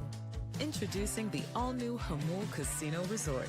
With a 200-room hotel tower, exciting new eats and drinks, plenty of new places to play, and a luxe spa and salon. Hello, rooftop pool and deck. It's where players can play their hearts out and enjoy all the perks that come with it. It gets real this summer at the all-new Hamul Casino Resort, the players' place.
This segment of Ben and Woods brought to you by Robert Half. At Robert Half, they found that 67% of companies want to increase contract talent. That's why their recruiters, expertise, and award-winning AI work quickly to find the skilled candidates you want. At Robert Half, they know talent. Visit roberthalf.com/talent today. All right, what do we know about today's starting pitcher for the San Francisco Giants? Landon Bryce Roupp. Roupp is a 26-year-old right-hander who made his debut, actually, against the Padres last March on the 29th at Petco Park with an inning of relief. Made 4 starts and 19 relief appearances for the Giants last year, 1-2 with a 3.58 ERA. He's only made starts, 5 of them this year, 2-1, 4.56 ERA, 25 innings, 31 strikeouts, though, in those innings. Now, 1.5 whip is not great. So he allows some base runners, but he does keep the ball in the ballpark, Woods. He had a streak last year, the longest of the Giants season, of 187 consecutive batters without allowing a home run. Yeah. He says Logan Webb's his favorite teammate, his best friend, and they pitch kind of similar. A lot of sinkers, getting ground balls, keeping the ball down. He's also got a pretty nasty curveball. He's a soft contact guy, and he doesn't walk a lot of hitters either. So he's going to be around the zone. It's going to be hard to barrel him up. It doesn't feel like an ideal matchup for our beloved San Diego Padres today. But again, a guy that with Michael King on the bump, you get to this kid early, game over. Michael King can absolutely take the bull by the horns. I think it's good that they just spent an entire game against Logan Webb trying to soft sweepers and do two-seamers, like, and just poke some line drives and do what you can, find some holes. Eno talks about that a lot too. Of like, you want different guys in your lineup. You can't have 9 guys with the same swing, and I think the same can be said for pitching staffs as well. You don't want the same back-to-back, like, oh, we've got Brandon Webb. Now we have Brandon Webb light, a little bit younger Brandon Webb pitching, or Logan Webb pitching the next day. But yeah, like you said, he's a curveball guy. He's a sinker guy. That's 84% of his pitches. He will mix in a change very rarely, and the cutter is even more rare than that. But yeah, he's like Logan Webb light. He gets a lot of whiffs though, and he gets a lot of chase. So he doesn't give up a lot of hard contact. So they're going to have to figure out a way to scratch some out, as they always do. Not a lot of experience. Just a couple of Padres have had at bats against him, and as I mentioned, a scoreless inning. So not a lot of success in the past. So it'll be an unfamiliar face for most of the Padres order. Yeah, I think we've had 12 ABs off of him as a team collectively, no hits. So not enough to really form any what we call judgment. in sports radio a small sample size. Just win a ball game today with your ace on the mound. So, and if the Padres do find a way to win this game, clearly you can't undo a 4-game losing streak in 2 games, but you also feel as though they've mitigated the damage. They can head out on the road with a 19-11 record, 8 games above 500. You know, it's a tough road trip, but you know, Pittsburgh is below 500, not off to a great start. The Yankees are going to be tough. Clearly, they're hitting, you know, a lot of home runs. They're probably the best team in the American League right now. So you got that tough one. But then you got the Rockies at the end who struggled. Now, it is Coors Field, but they're not winning anywhere right now. And you really want to make sure that you take advantage of that series, because once you play them, you've only got 2 more against them all year long. You're using those up. You went 3-0 the first time. You really do want to win that series at least the next time around, and hope that they stay as cold as they've been early in the season, because then you know you've got the chance for a winning road trip, which the Padres have not played as well away from Petco Park as they have at home this year. Not at all. And you know, with 9 games, Benny, you're going to come home plus or minus for sure. You're right. There's no 500 road trip possible unless there's a rainout. Right. But you know, one way or the other, you're going to come home either a winner or a loser, and you know, you'd be fine. You'd be more than fine with coming home with a winning road trip against some of those teams. But yeah, man, the Rockies, you know, they're going to continue to scare me until we don't have to play them anymore. The Yankees, like you said, can be really, really tough. Depends on what day you get them on. I mean, honestly, one day they can look like the worst hitting team in baseball. The next day, they're launching balls out of the yard. And then the Pirates, they've got some good young players. They got some guys that can absolutely torch you if you let them. But I do believe we will be missing the great Paul Skeens on this trip again. Never pitched against the Padres. He is scheduled to pitch on Thursday. Yeah. So the Padres will miss him this weekend, likely. They missed him twice last year when they faced Pittsburgh in the second half of the season. Just happened to miss both of his appearances when he was there. So, you know, it's fine. He's their best chance to win a game at any point. So you miss him. That's a good thing for the Padres. All day. We do not have a lineup yet. We could get one here in the next half hour or so. We'll keep an eye on that.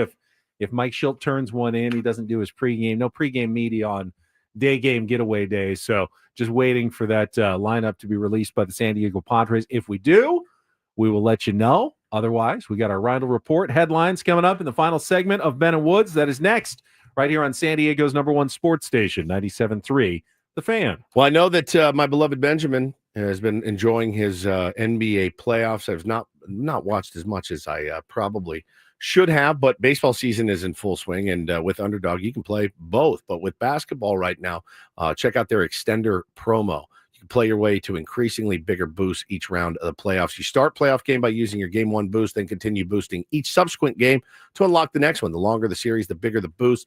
There's always these fun little games that you can play on Underdog. It's really, I've been having a blast with it. You guys will too. You guys know how daily fantasy works. Just choose higher or lower on things like points, assists, or hits, strikeouts, things like that. If you want to mix and match sports, you absolutely can do that. You can play with as little as $1. If you get everything right, you can win up to 1,000 times your money with Underdog. Download the Underdog app today. When you sign up, use the promo code WOODS, WOODS, to unlock a special offer of up to 1,000 in bonus cash when you make your first deposit. That's promo code WOODS.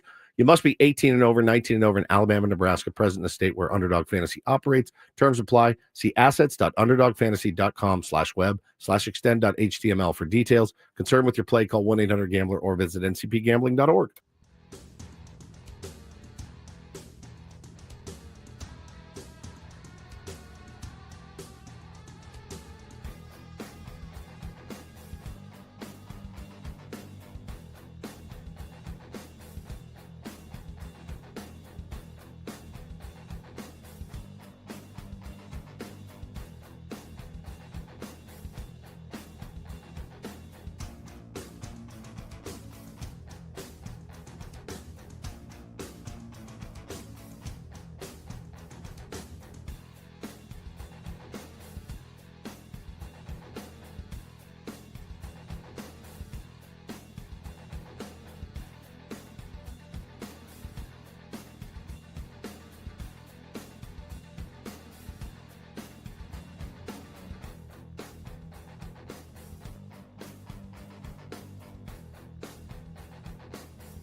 Hey players, things are about to get real here in San Diego. Introducing the all-new Hamul Casino Resort. With a 200-room hotel tower, exciting new eats and drinks, plenty of new places to play, and a luxe spa and salon. Hello, rooftop pool and deck. It's where players can play their hearts out and enjoy all the perks that come with it. It gets real this summer at the all-new Hamul Casino Resort, the players' place.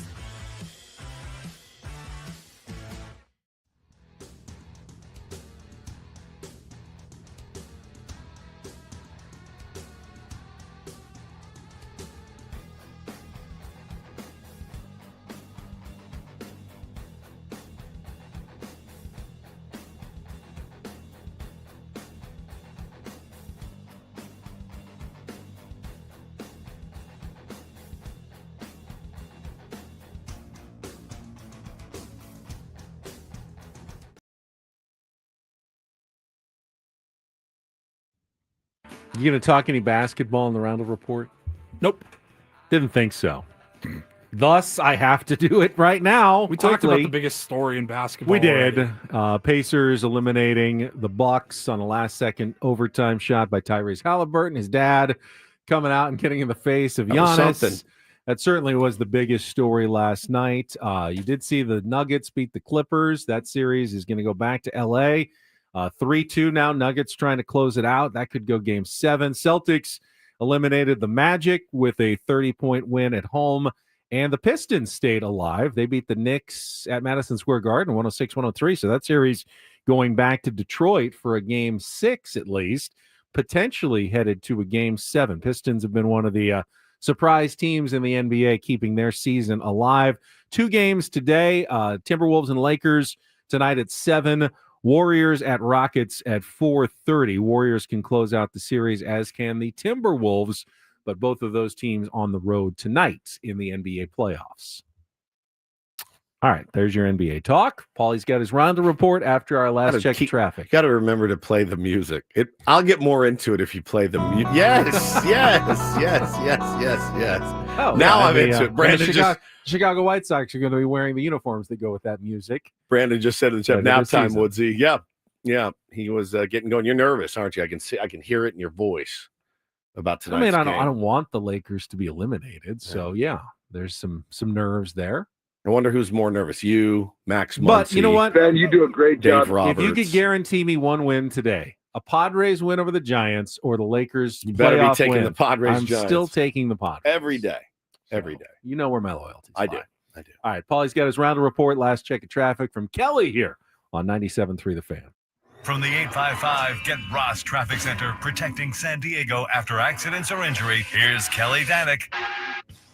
Several things to mention here. Crash on westbound 54 before National City Boulevard. It's over the right shoulder. Also, 3-vehicle accident, North 805 before Balboa. That's over the right shoulder. Watch out for ladder reported in middle lanes. Westbound 52 before Mask Boulevard. You also have an accident on eastbound 78 right before the 15. Those vehicles are over the right shoulder. I'm Kelly Danick with Ben and Wood, San Diego's #1 sports station, 97.3 The Fan.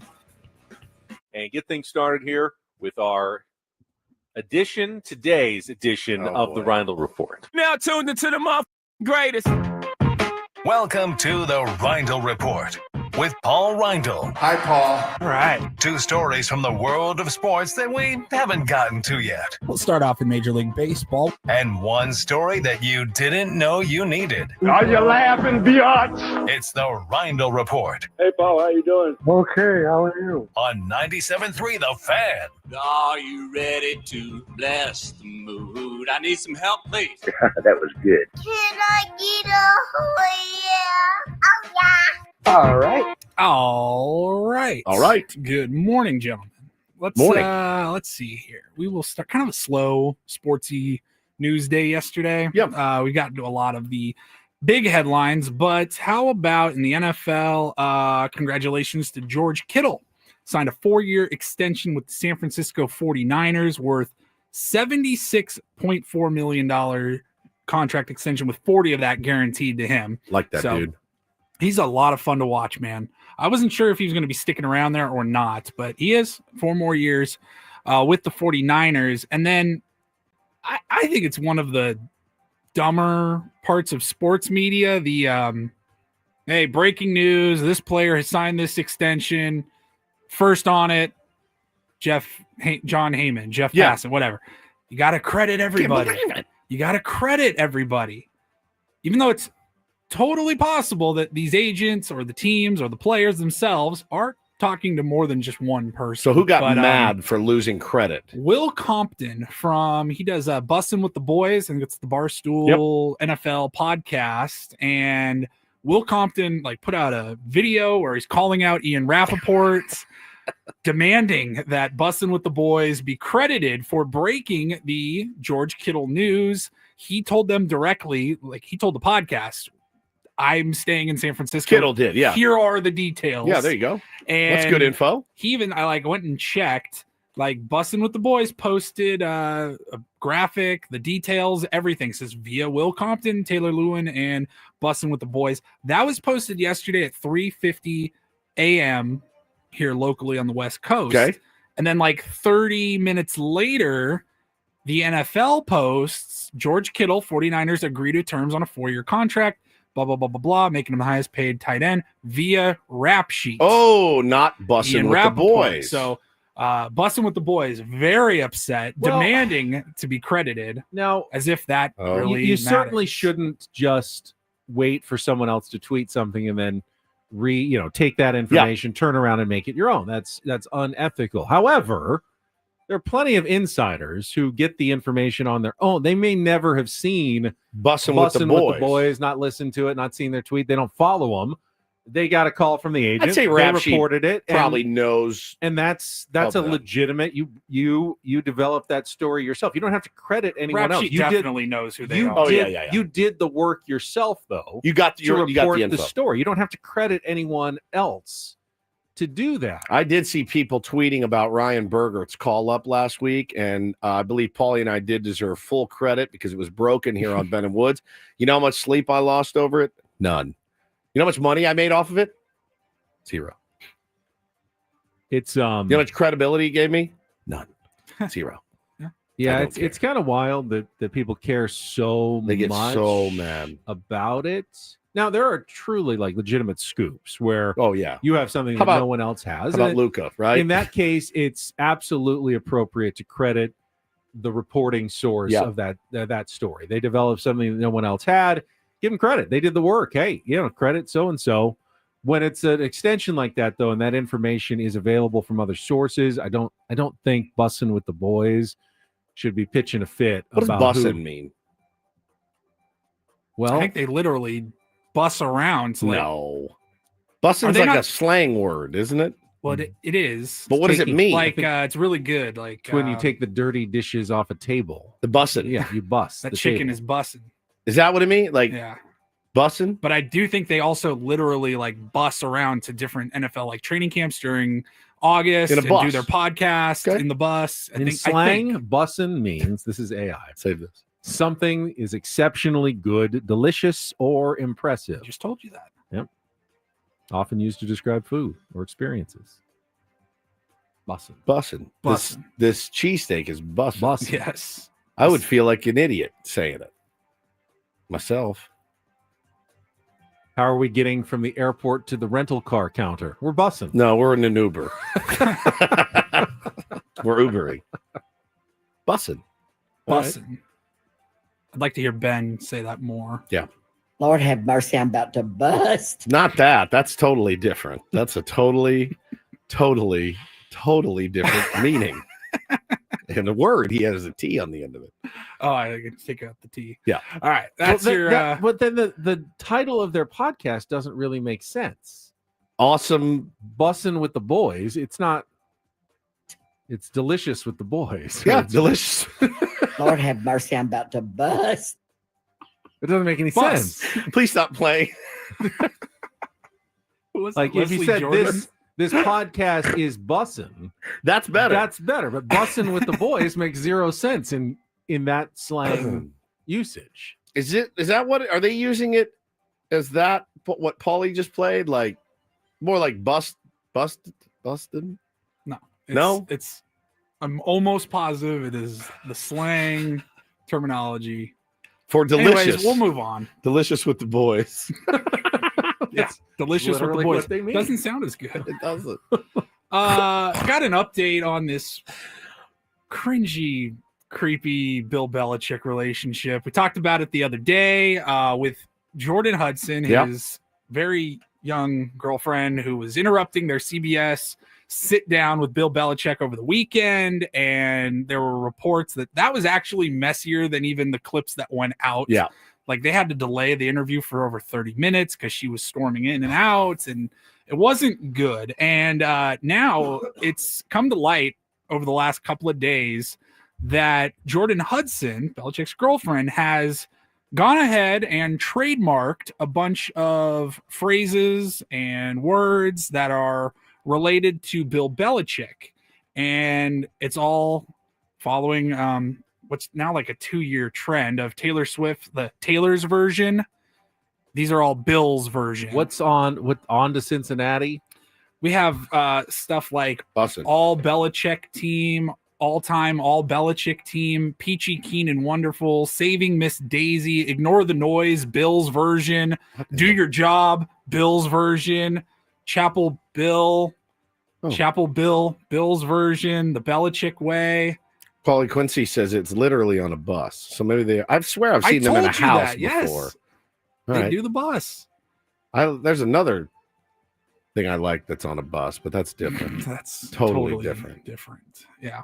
I'm over the Bill Belichick Trail of story. Salty Tears has been trademarked. The Dynasty. How do you not do Bill's On to Cincinnati? version? I think that was the best. Yeah.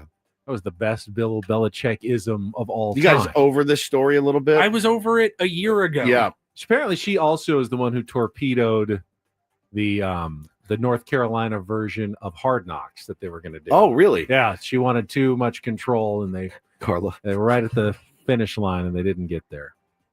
Carlos just laid me out. He said, Bill's about to get the broccoli cut. He shows up in some tight-ass Viore pants and a broccoli cut. Probably can make that happen with AI. I think. Probably can.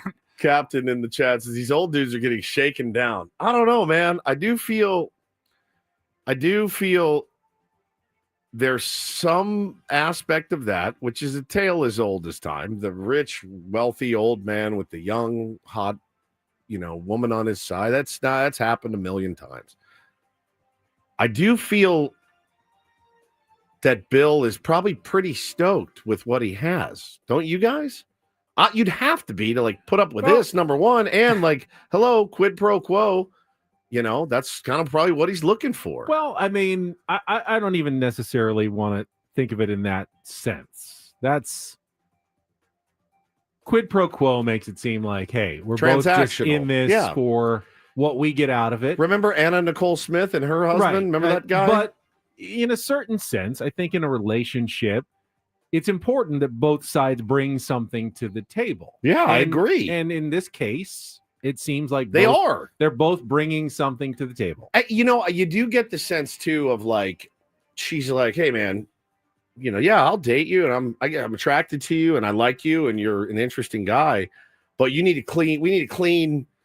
You're a bit of a project, right? And I can clean some of this up, and I'll do your emails for you, and let's write a book. And it does. There's a part of it that feels a little opportunistic, but then there's also a part of it that's like men have been needed to be cleaned up by women for a long time. This is not a new. This is Paulie.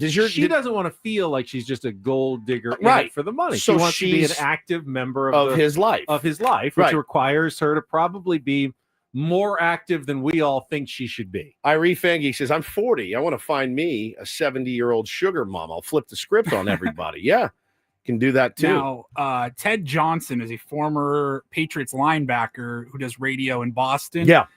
He's gone as far as to say that she's embarrassing him right now, and that North Carolina should maybe reconsider if this is the direction that they want to go because of all of the headlines that he is generating. They're all for the wrong reasons. Now, if she's out there stalking the sidelines with him during a game, we've already seen it in practice. She's been around practice. If she's on the sidelines with him, then the headset on. She's the new DC.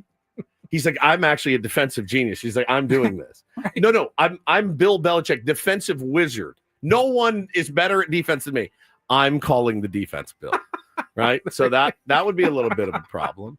There's Bill Belichick with the broccoli cut. Oh, on our YouTube God, where? His stream.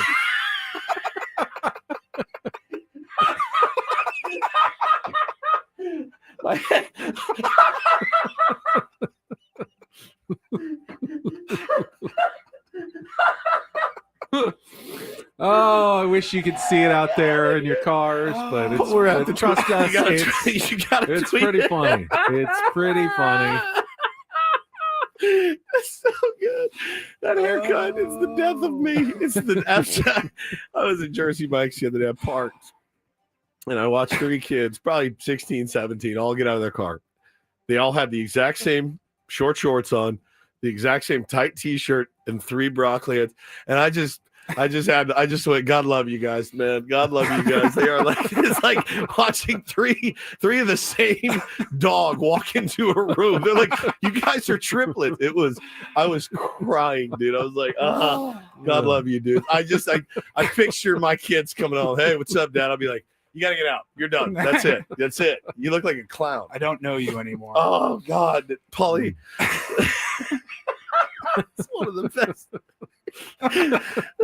You do see it too. Like I've actually had a couple buddies that started dating younger girls, and I married a younger woman. But their whole scene changes. You're like, you don't wear bracelets. You've never worn bracelets. You don't wear shirts like that. You've never worn shirts. And I'm like, my girl likes me in it. All right, I get it. You do what you got to do. I get it. Holy cow, dude. And then quickly, finally, I've got a story. Can we just please talk about that haircut and Bill Belichick wearing it for the rest of the day? Why did you take it there? It's still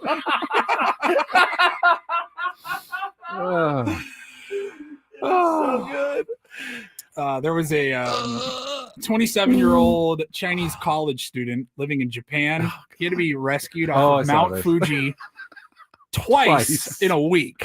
You're joking. Yeah, he went too high outright. And he got like altitude sickness and got ill. So that airlifted him off the mountain. And then he, feels better. He's doing okay. He realizes, well, I left some of my equipment and my phone up there. So he climbed back up there and had to get airlifted a second time in a week.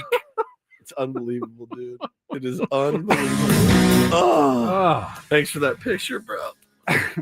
Saw a great picture of our beloved Steve Sugimoto hitting a ball right toward Mount Fuji. It's incredible. In Japan. Really cool shot. All right, that's it for us.